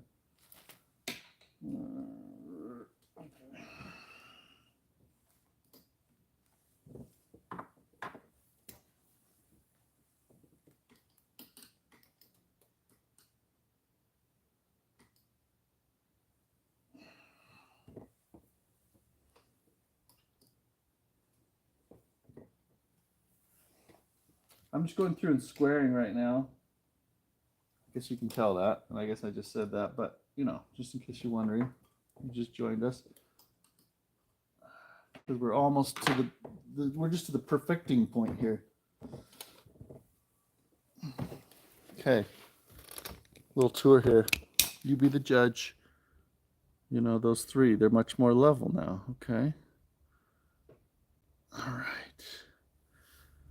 Well, pretty level, you know, something going on here. I'm going to do a combination of putting a white under here. Actually, no, not a combination. I'm just going to put a white under there. Okay. So, I'm just going to do it. Just going for it. Just like that. That's all it takes. Be decisive. There we go. Okay.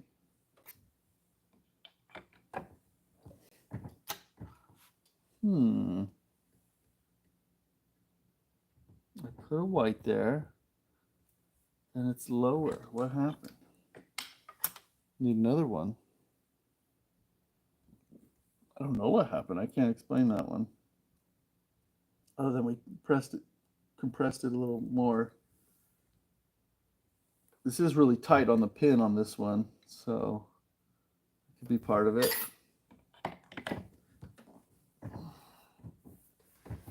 Okay, that's better. You just want them to return, you know, after they're played, right? You want them to stay level. That's the idea.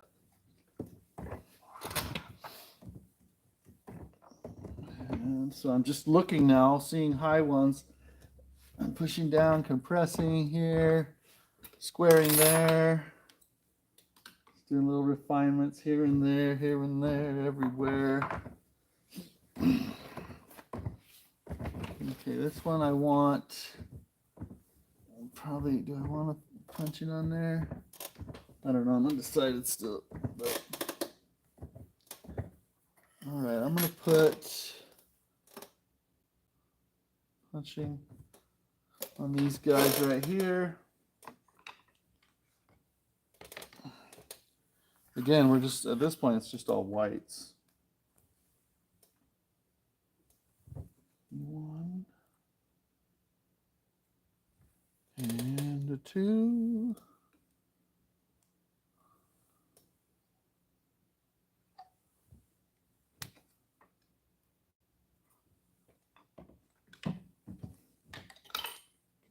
That. Perfect. Okay. Just carrying on.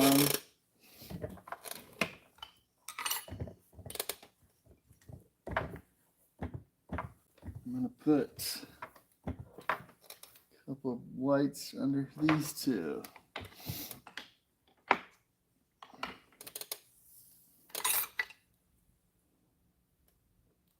Just remember to do your final refinement without your straight edge. It is better.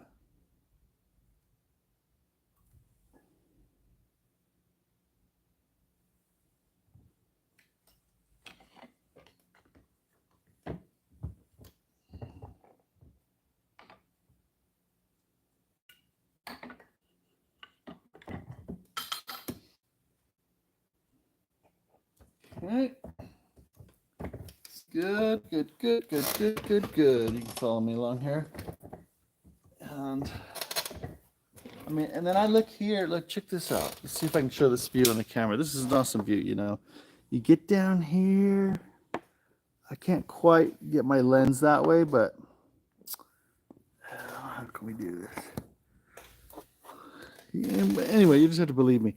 You get down here and you start to see the surface like glass, like a, piece of glass. And if anything's not, if anything's out of whack, it'll kind of show up at that point, okay? So it's getting really level when it looks like one piece of glass when you get your eye level down there. You know, like maybe this side. Maybe this is the way to go.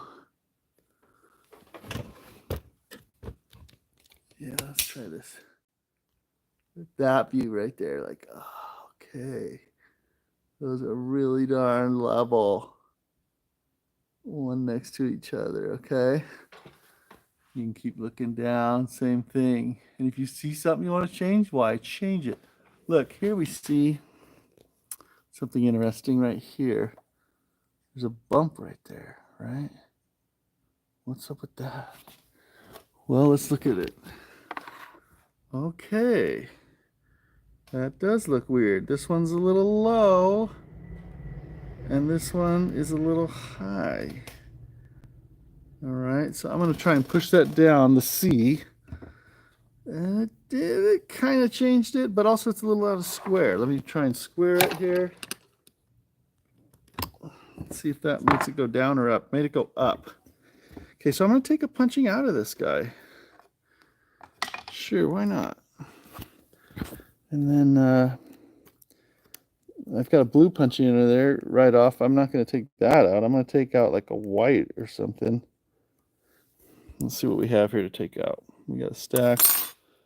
I'm going to take out this white and put the rest back in. Okay, and then we'll put this guy back on there and push him all the way down straight. Make sure he's like straight, you know. Okay, and then put the key on. Put the key on there. Ooh. Okay, now. Yay! Now that C is level with its neighbor. This one's still a little low. We're going to put a white under that. Now it kind of gets like stuck a little bit. But I'm interested in, as this is played, where does it return to? Okay, and it returns a little low. So I'm going to put a white under that one.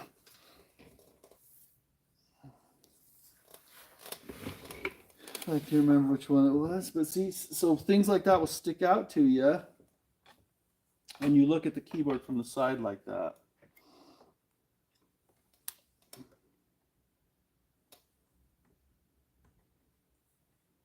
Okay.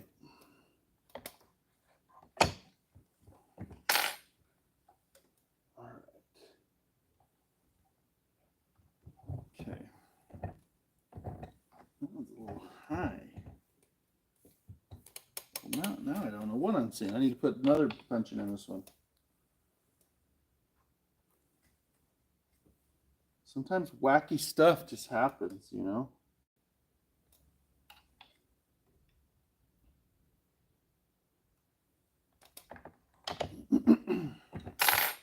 Okay, that's it. That's what I want. Really iron that one down.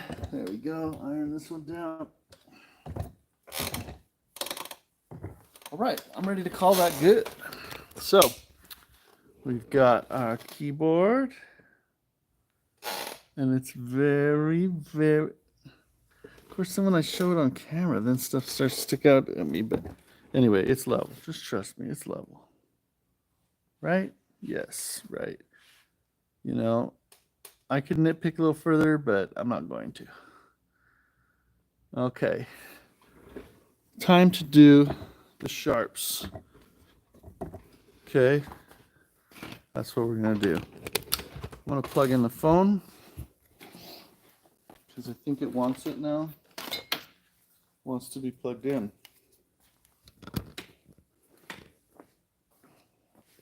So here we are.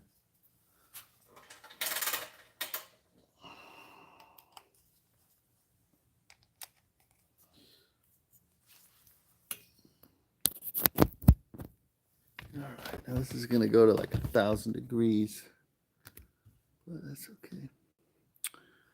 All right, we're going to get you in there a little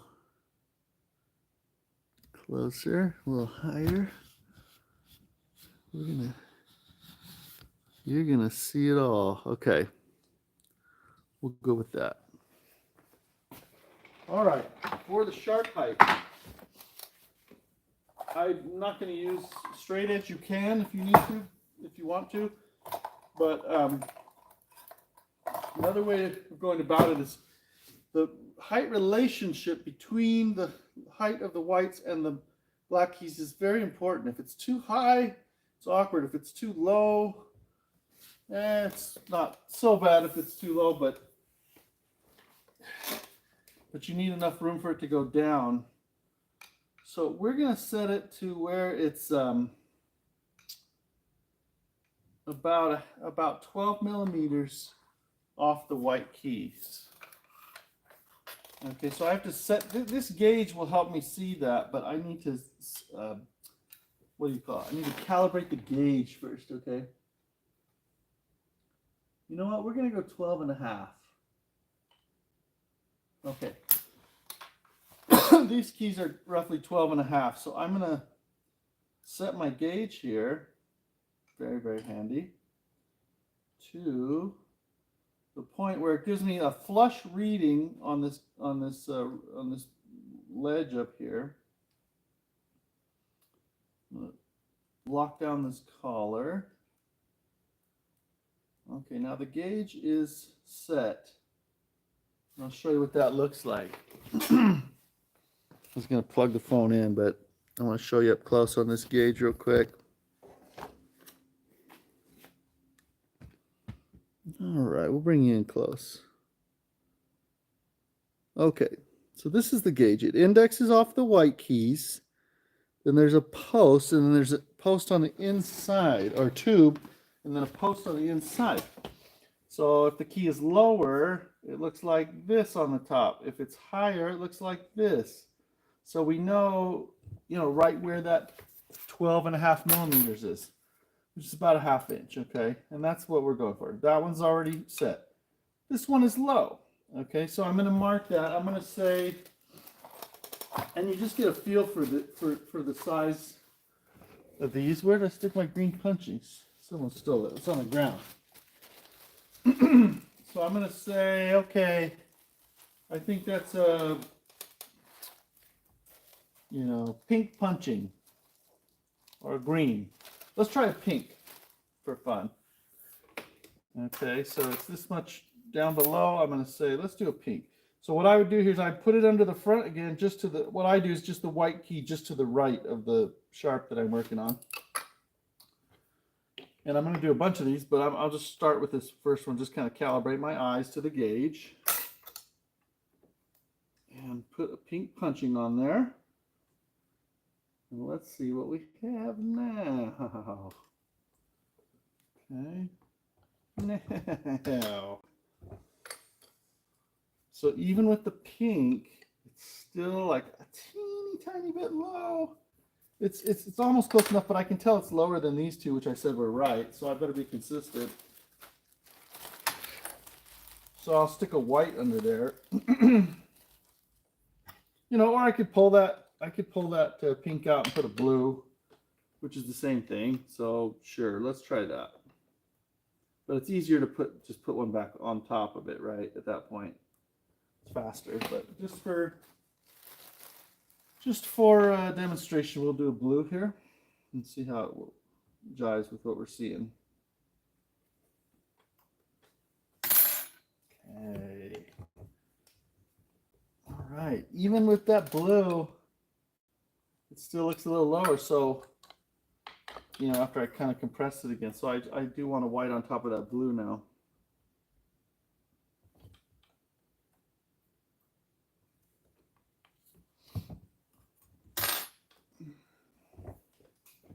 Okay. So that's pretty darn close. And this one's saying it's high. Who did that? I don't know. It's kind of, when I play it, it's kind of resting high again. But it's really close, and the weight of the parts might actually differ slightly. So it's within the tolerance that we need, okay? So these three are pretty good. What are we showing on the camera here? Are we showing those three? Those three are pretty good. I'm going to back up a little bit, and we're going to keep working out from there. This gauge is great. called the Jerris tool. Look, and all these are like almost perfect, you know? It's like we made a good choice or something by using that with our previous letter, this one. And I need to go lower. What am I going to do? I'm going to remove some wood off the bottom of this.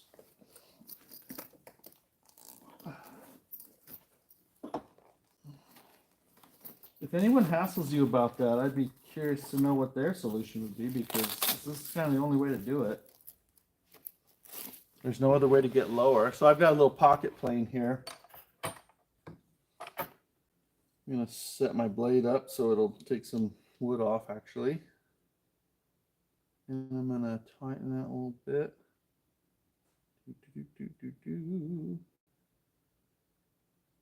Okay. All right, so now I'm just going to shave some wood off of this middle area. And that was probably plenty for what we needed. Maybe overkill.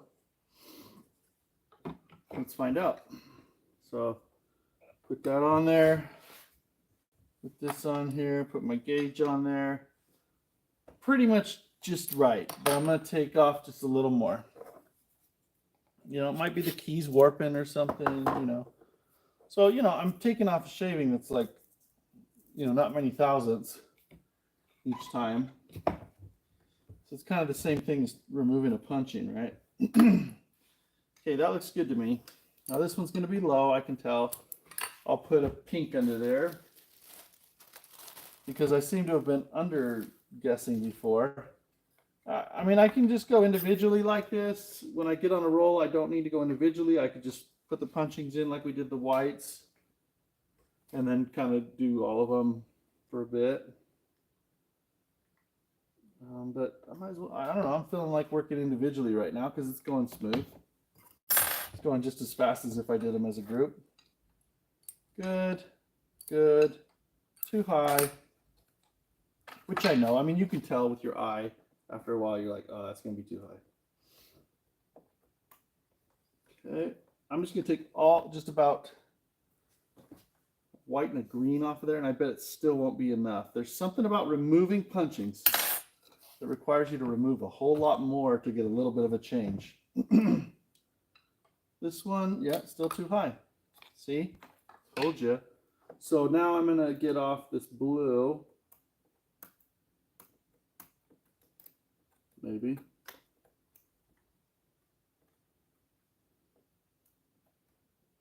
Come on, blue. There. Got that blue off. And we will put this down. Okay, that looks a little better. Now we need to go up by like a white or a green or something. So I'll stick this green back in. I'm guessing it'll be just right once we compact it. Is that a word? Compaction? Yeah, compact. Okay. Yeah, that's good. I mean, you know, it could be like another white up. I'll do another white. So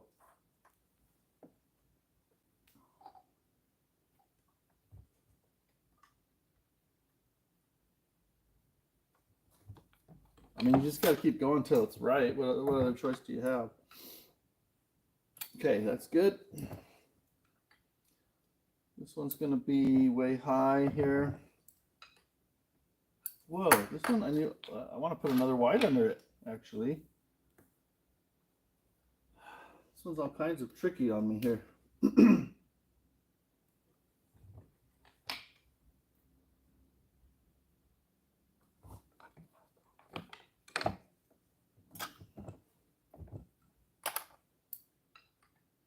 You know what it might be? These leads are touching. That's the problem. There, now it's perfect. Okay. This one's way too high. Let's try turning the bearing around 180 degrees. See if that changes it for us. That did change it quite a bit, but it's still too high. I'm going to take whatever's under here out. which I've got a green and a blue. So based on what happened with my last one, I'm just going to take the blue out, and then I'm really going to push it down. Let's see if we arrive where we need to be.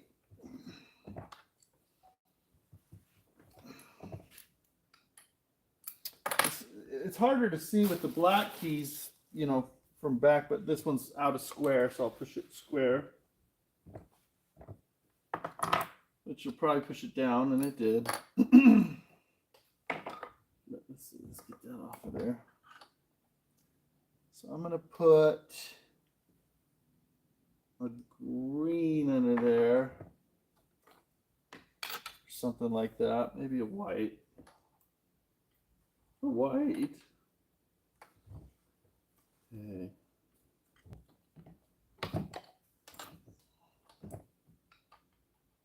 There, that's good.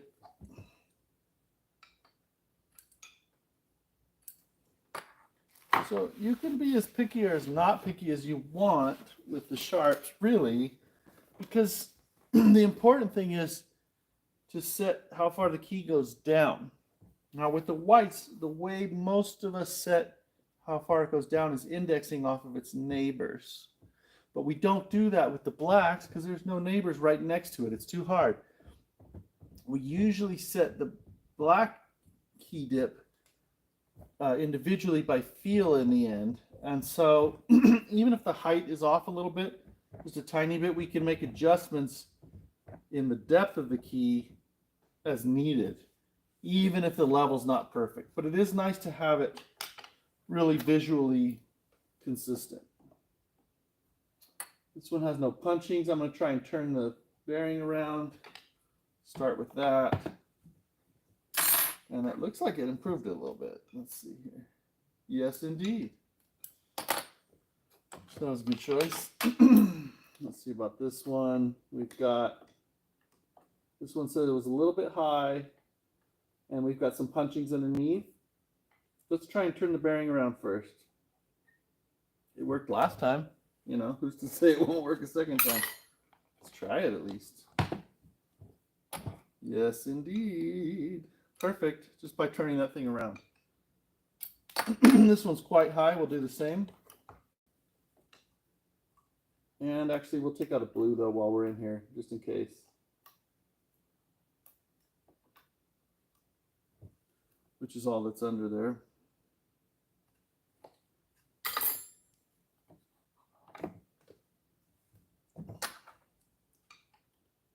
Okay, good enough. Looks pretty level with the other blacks. That one's a little high.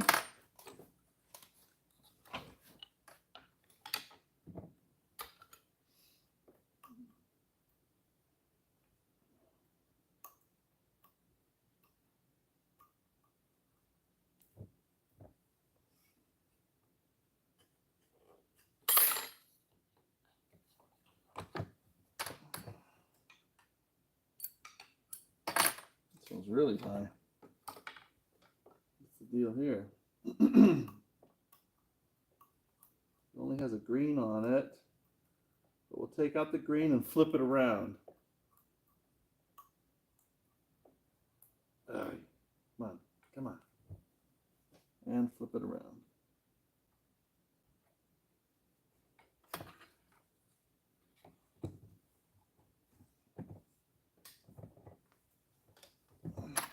And shove it down there. Okay, that did it. So we've leveled to there. I'm going to get this area on the camera a little better. I can kind of even see it from that angle of the camera, you know, where we're going with it. These are all where we want them. You know, maybe this is a little low. I could, but you know, whatever. But then here it's too high. And you can kind of just see that with your eye. So, carry on. Or Hiramon. Okay, this one, I'm going to flip it around 180. I've got a big old honking cardboard punching under there. Go figure. Let's see what that's all about. Okay. But turning that 180 put it right where we want it. So that's all we need to know. We don't need to do anything further. Same thing here.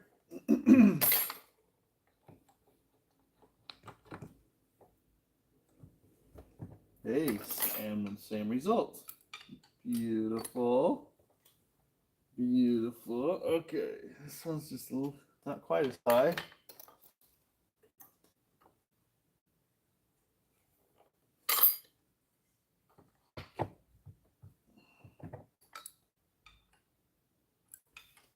I'm starting to wonder if there's something I don't know about with these half rounds, if you can tell which way it's supposed to go before you even put it on, but I don't think so.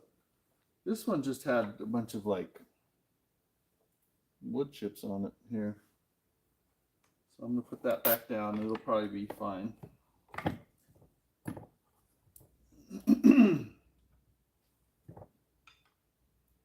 Okay, good enough. In fact, this one's actually a little low now. I'm going to put a white under there. A white.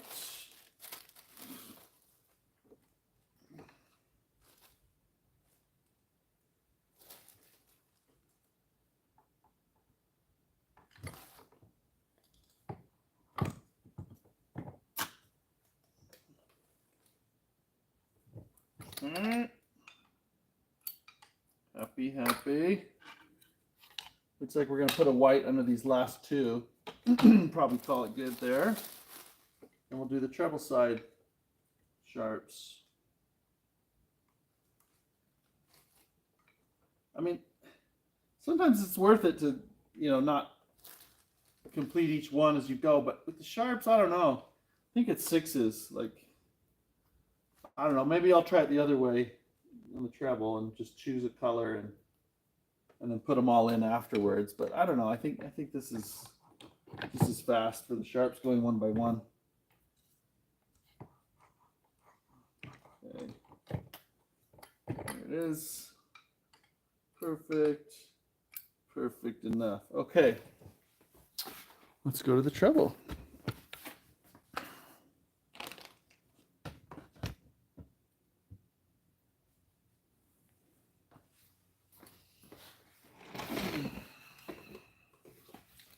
Start going down the line here. This one's a little high.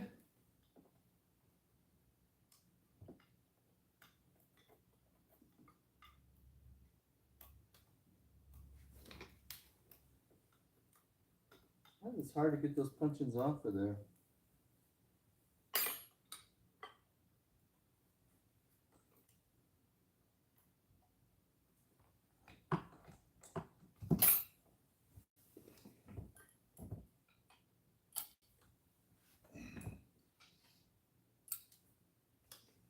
This one's fine. This one's a little low. Remedy that.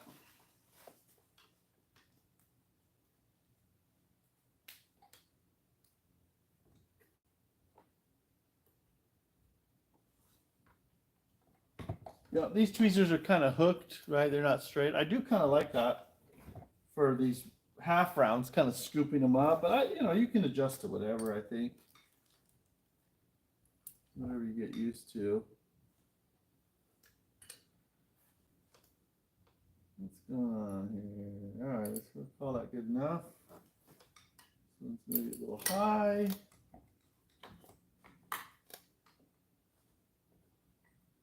I'm just going to try and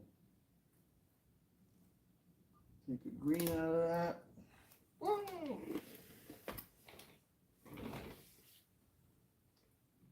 I have no idea which direction it was because I didn't mark these with a marker.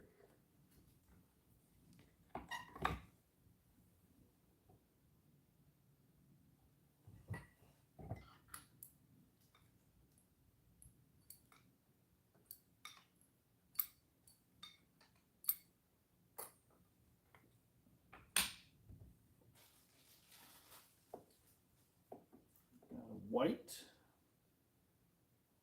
So yeah, you can see with the gauge, it's pretty nice and smooth. to do the height on the sharps.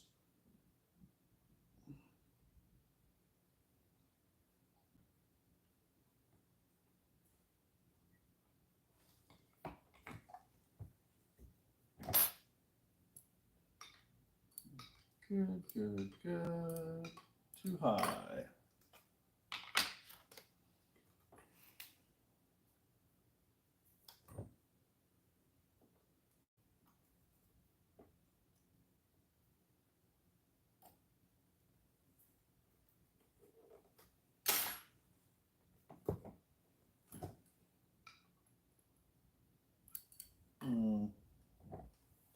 It kind of looks the same. I'm just going to leave it like that. So then if I have any that are visually disturbing a little bit, like they look lower to me, you know, no matter what the gauge says, I'll prop them up a little bit. It's not going to matter, like I said, in regulating. We can always adjust how far they go down accordingly.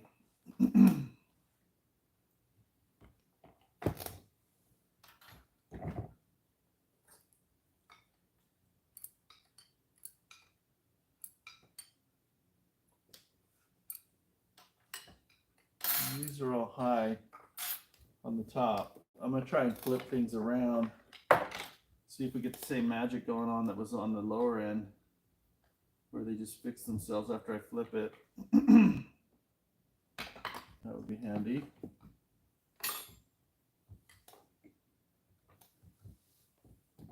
No, no such luck. So that one I got to remove punchings.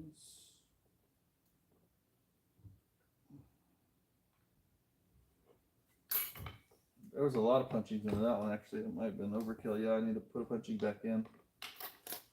Put a blue back in.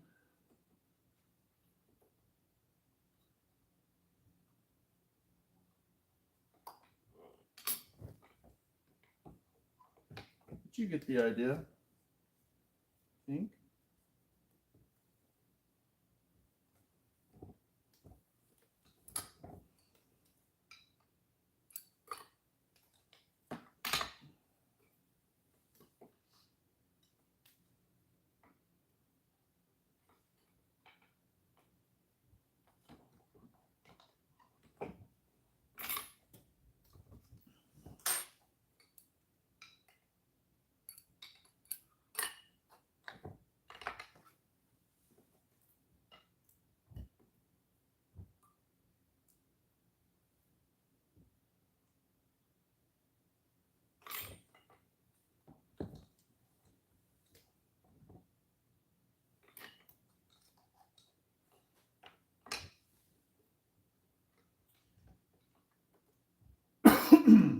Excuse me.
Boy,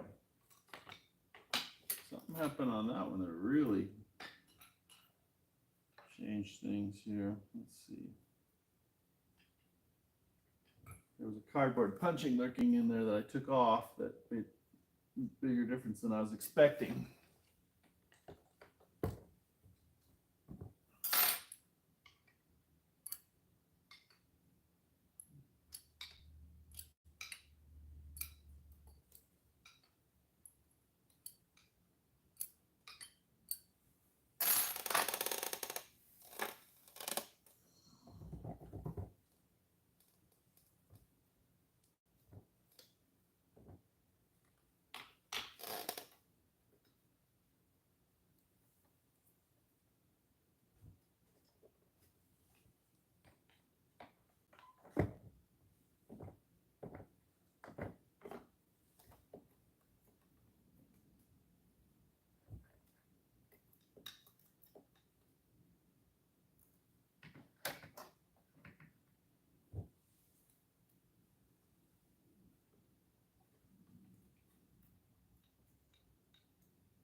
Hmm.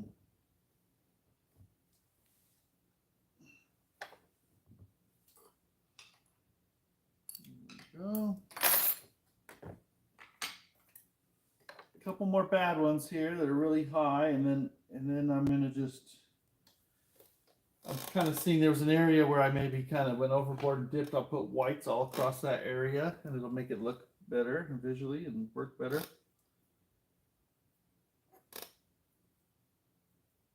We'll just take everything off of that. Start from scratch on that one. See where we get. Okay, we want blue on there probably. Definitely.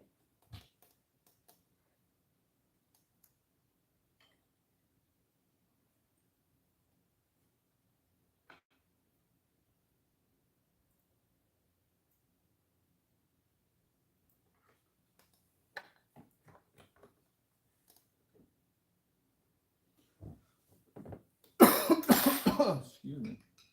Cough my punchings all everywhere.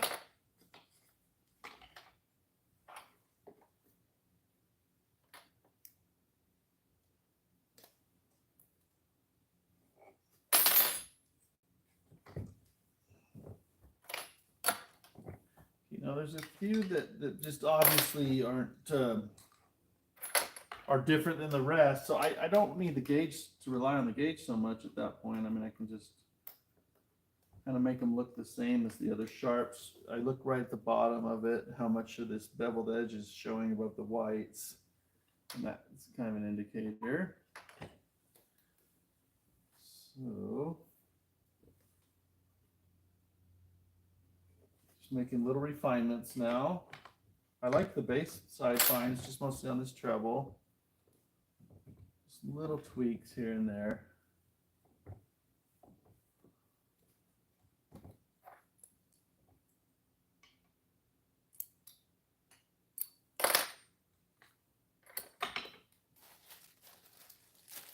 Some people really emphasize how you don't want the sharps to get buried. Okay, so in other words, let's say you want 10 millimeters of dip or key travel. And by the time you achieve, let's say the sharp is only 10 millimeters high, then it's going to be in between the whites. But I find, you know, look, 12.5 millimeters, and if your dip is 10 and a little bit, it's fine. And some people say, oh, I can feel the whites. It's fine. You're not going to accidentally play the white key, you know, at this. So it's a good level. Now I forgot what I was doing with this one, but remind myself here. Oh, I was adding something. So you know, I don't think it's as. I think some people make a bigger deal out of it when they shouldn't. Like when it's fine, when the piano would be fine.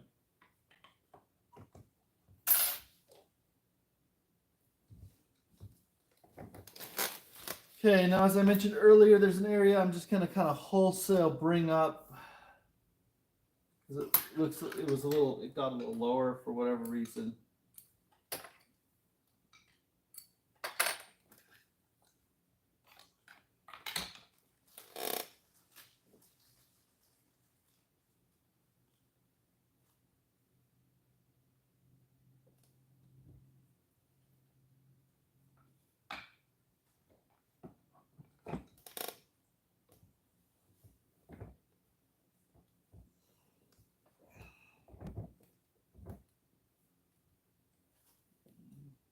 Here and there, just adding whites at this point, kind of like I did with the natural keys, the white keys. I was just, you know, by sight, then just kind of fixing little things. That's what I'm doing now.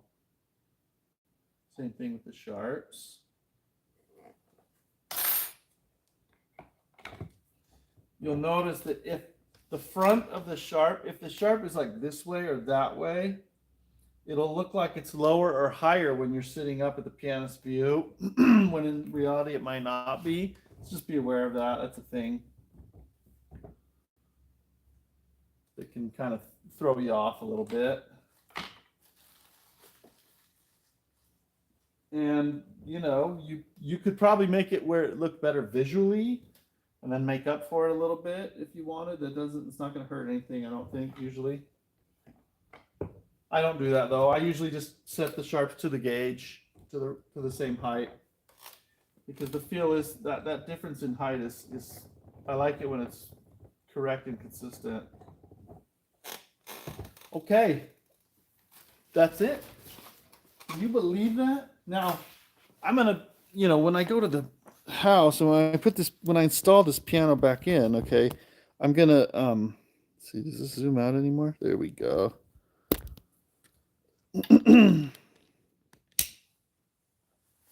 Yes, you definitely have to level piano keys if you want a really good touch. So, you know, it's level and stuff. That's what we wanted, right? Yeah. Nice and level. And on this piano, the middle actually is raised a little bit from the sides. That's the way it is. And, you know, from here, the level should hold even when I put the actual parts on. I could make adjustments if for some reason there was something weird and it didn't. But from here, tomorrow I'll be at the piano, and then I just need to make sure, this was a warranty thing, okay, where I was switching out the balance rail part, and now I'm just fixing what might have been affected by that. Okay, I'm not then going beyond and ultra regulating this piano, you know, from there. I'm as long as I get the key travel consistent, you know, make sure there's no problems with the key travel when I put it back in the piano tomorrow, and that it's consistent, and then we're done with this job. And the piano should feel really great. I know this piano, I've been maintaining it, so it should work out really nice. But that's that, you know. And if later, if you get the parts on, you're like, I want to fix something here, I want to add, you know, whatever, you can. And you can even do it without taking the whole stack off. You know, you can just cut slits in your punchings here. Cut a double wide slit is the trick. And then with your tweezers, you could prop this thing up and from the bottom and stick it in. But it's a little harder with these types of actions. So I'm going to go ahead and put a white under here now that we're looking at it. And then we will be done, right? So, and then life will be good.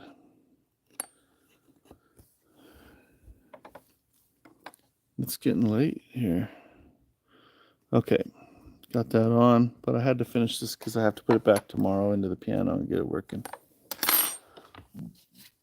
Now, this job actually didn't take me as long.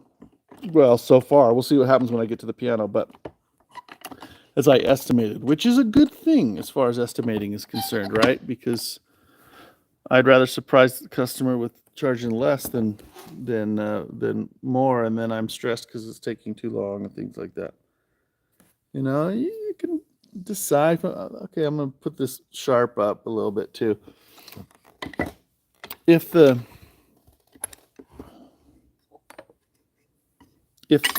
remember this gauge that I use for the sharp height indexes off the white keys. So if the white keys are like warped or high, this isn't going to be it. You might have some inconsistencies. So let's flop that down. Put this on, and if you're just joining, you missed everything, but you can always rewind and go back and watch it, right? That's the beauty of this this streaming thing, because we're done, except for at the piano, which I don't know that I'll film tomorrow. We'll see, maybe so. But go back. I give some good explanation about how to change the heights on the keys, how to level them, why we level them, that sort of thing. Now these, I'll pull this off. And look, we cheated a little bit. Remember how that's a little lower? So I got to fix that. So I think a green punching in this case would be just right. I shouldn't say I cheated. I made a decision to raise the overall height just a little higher than where the end was at the time, which is fine. Okay, there. That's good. And then same thing here, I think. Actually, that one is pretty much level where it is. I'll put a white under that one. Get my tweezers. Look under here. Now, I did say that I was going to go through and mark with a marker on one side of these half rounds so that the next person would know which way they were spun, but I'm not going to do that. If it's probably me is going to be the next person anyway. And if it's not, it's not that hard to figure out. If you put them back and the key is way higher or lower, then you flip it around and try that. And so it should be fine. So I'm just going to leave it like that. I know that sounds kind of... Anyway, that's what I'm going to do, though. And then you put my little stack of front rail punchings under there. Back under. So I had this key prop block, right? I did a video with a Yamaha Grand, kind of a day service on it, and featured a little bit of some of these tools and leveling the keys on a Yamaha, how that might be a little different than this accelerated Steinway action because those half rounds. But anyway, now they're way quieter. You're still hearing noise, but trust me, it's not the loud kind that was really bad.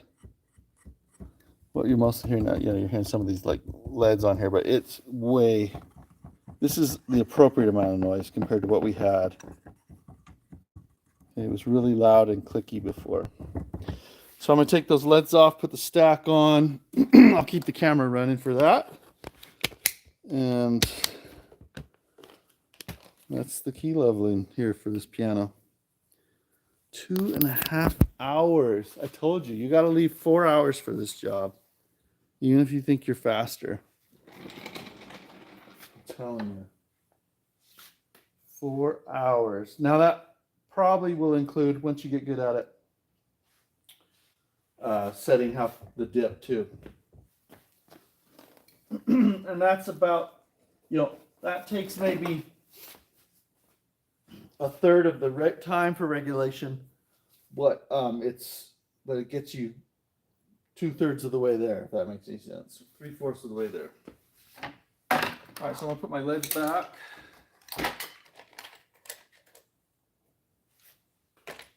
Start here.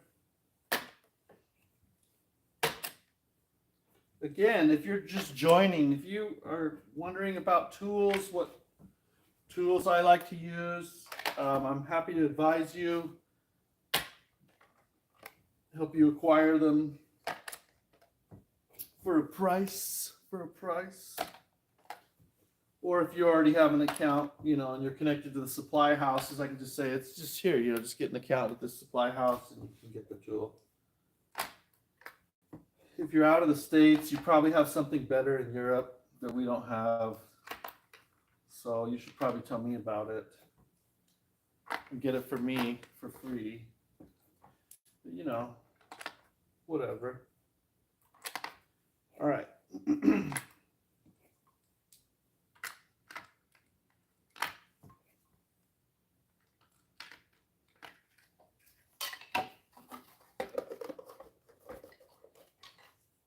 These boxes are very heavy duty, you know, to hold that much weight. That's really, really heavy, all that lead.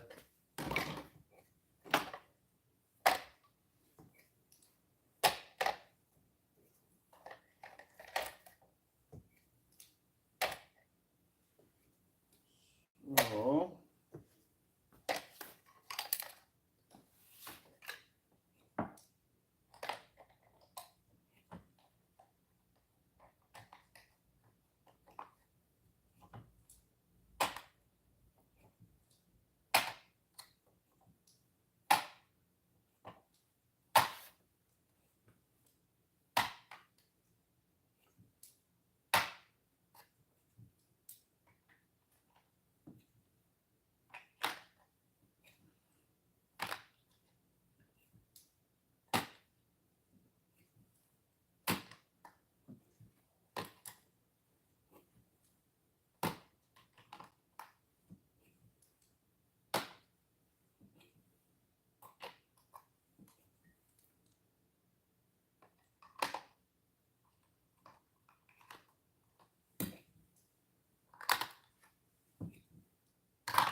Okay, let's go down below.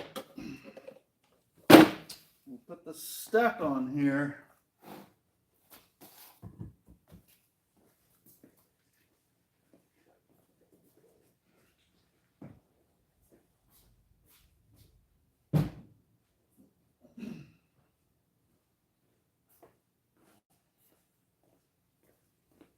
This piano, really good piano actually. It functions really nice. Got a good sound after the rebuild.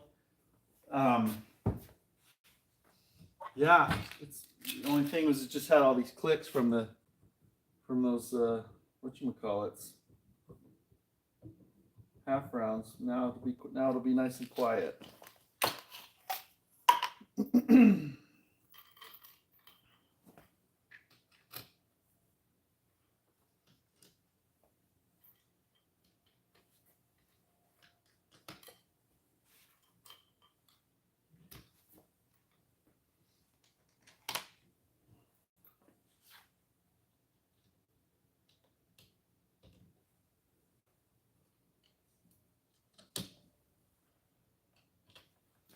I noticed there was a stripped hole that someone stuck some wood in there to repair it, but it's not the cleanest of repairs, and I'm hoping it won't strip, you know, when I try and put it back in, but I'll watch that.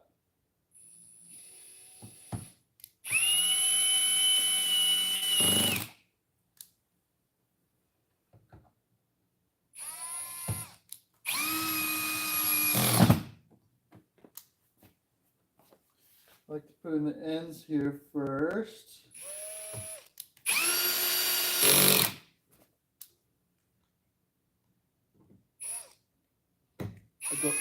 I go backwards until I get in the old threads.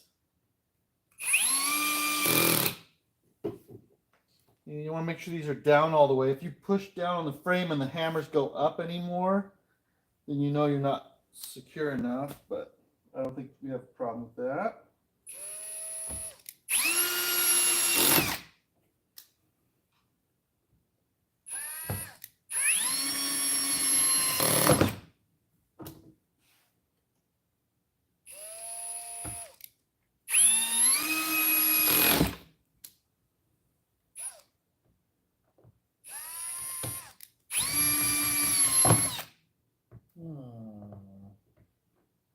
Where did you go, Mr. Screw?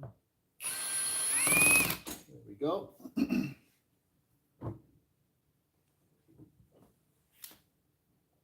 Ah, we're seeing another issue of the regulation. I'll show you. Something else I forgot about. Look, if you level your keys,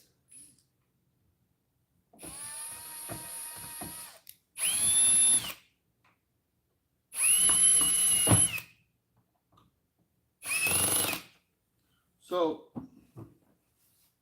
if you change your key height, that also changes the hammers, right? Where they, how high up they are. You know what I'm saying? Because, right, look, if I pull this up higher, the hammer goes up, right? So that same thing's going to happen by degrees with the punchings. Now, I can probably rough it in where it's going to work really well with the regulation when I go to the piano tomorrow, which I will do. I'll rough that in here, just kind of smooth that hammer line out and hope that it's good enough for, you know, but I'll check it in the piano and make adjustments as needed.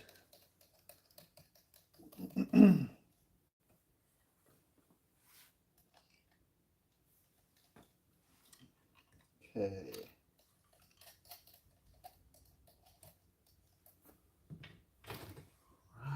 Got our key slip, not key slip, we got our key upstop rail.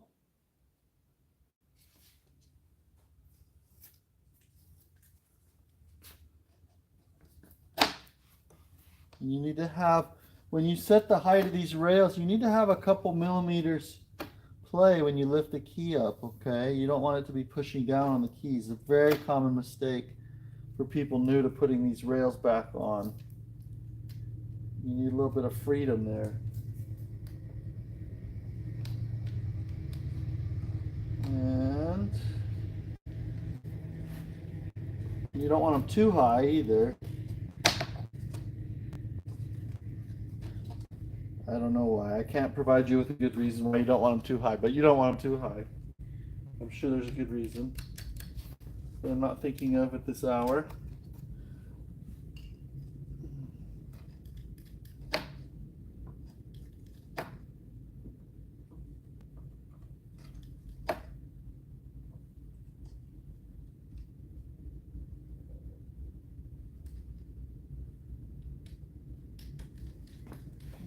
Okay. I need to tighten those nuts down.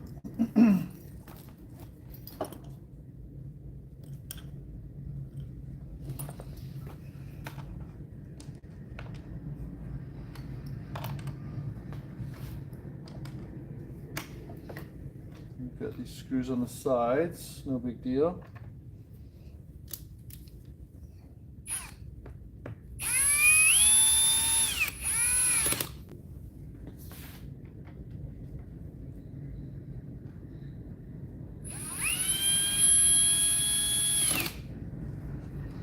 Okay, now to even out the hammer line, I'm just going to even it out, not by any specific measurement, but just averaging it out, and based on where I know that typically the shanks will be off the cushions, you know, to what degree, I'm going to go based off of that too. And I think I'll be correct, or really close to it tomorrow. But you know, could be wrong.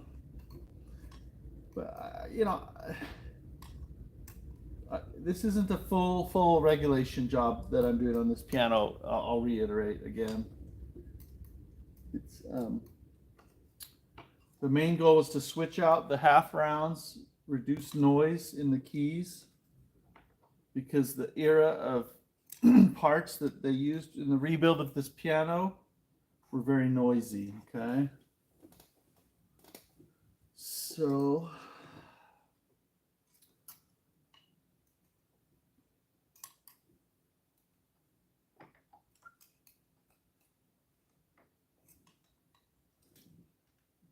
think I'm gonna,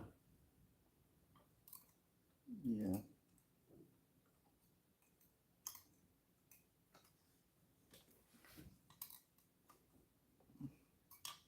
I say it's not a full regulation job. Who knows? I get to the piano tomorrow and I might be tempted to kind of tweak other things as I, as I get into it. We changed something very, very fundamental to the regulation, the key height, very, very, so, I guess you have to be prepared to deal with whatever is changed because of that. It's sometimes hard to isolate one aspect of the regulation without affecting others. They're so interconnected. I'm just averaging out this hammer line again, like I say.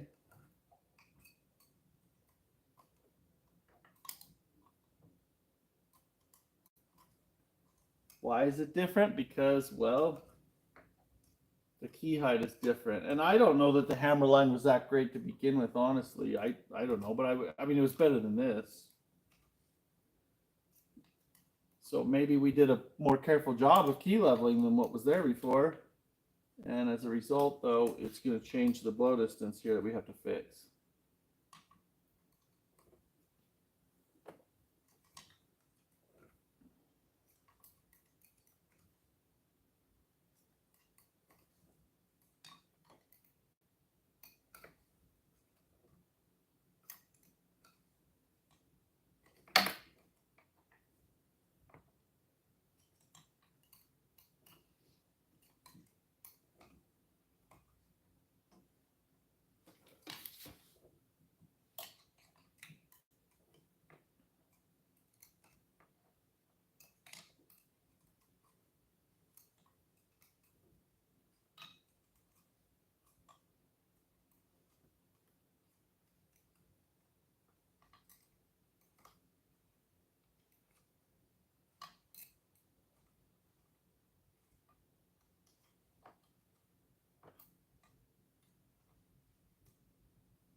I'm not, you might notice I'm not doing a perfectly straight line with the hammers. That's because I get to know the curvature of the Steinway pretty well, the string heights. And so I'm just kind of doing what typically I'll find, and assuming that that'll be very, very close.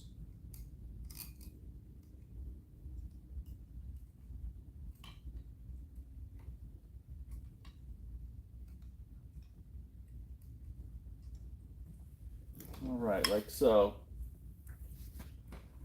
And then what to do with the base. Definitely that's got to come up some.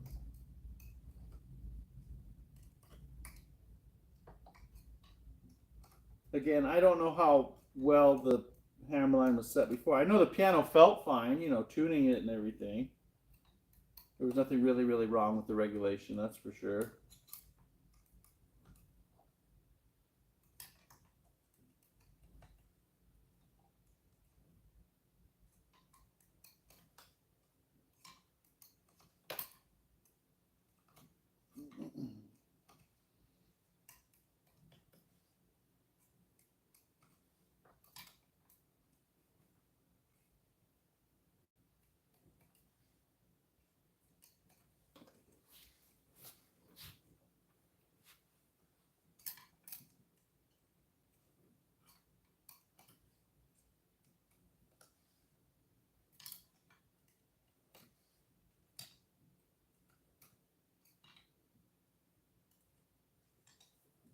All right.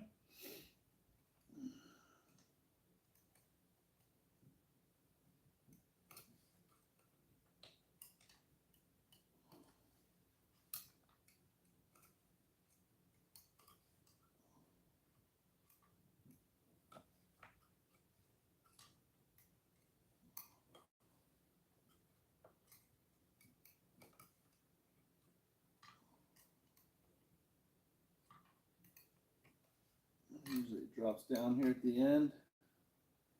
Drops a little lower there.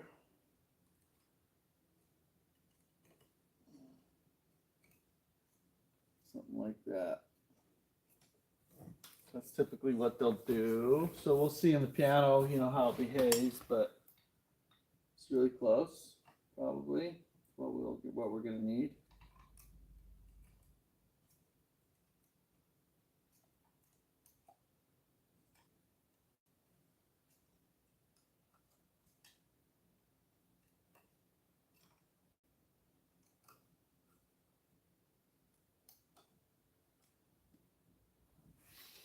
All right, I think that's about all we can do here on the bench till we get to the piano, and then we'll work with things there. So that's that. And I've got a piano I need to string here, and I was gonna start on that tonight, but I mean, oh, here, we should probably show the level, what it did off the key weights. Let's take a look at that here. With the actual parts on versus like the key leads, there are some differences, right? You know, because the weight of the parts is going to be slightly different than the weights that I had on the back. But it should be really, really good and close, like to where, you know, once I play on it there a bit, I'm not going to notice anything really off that way as far as the level. I think the level's pretty darn good there. You know, a little bit higher raised here.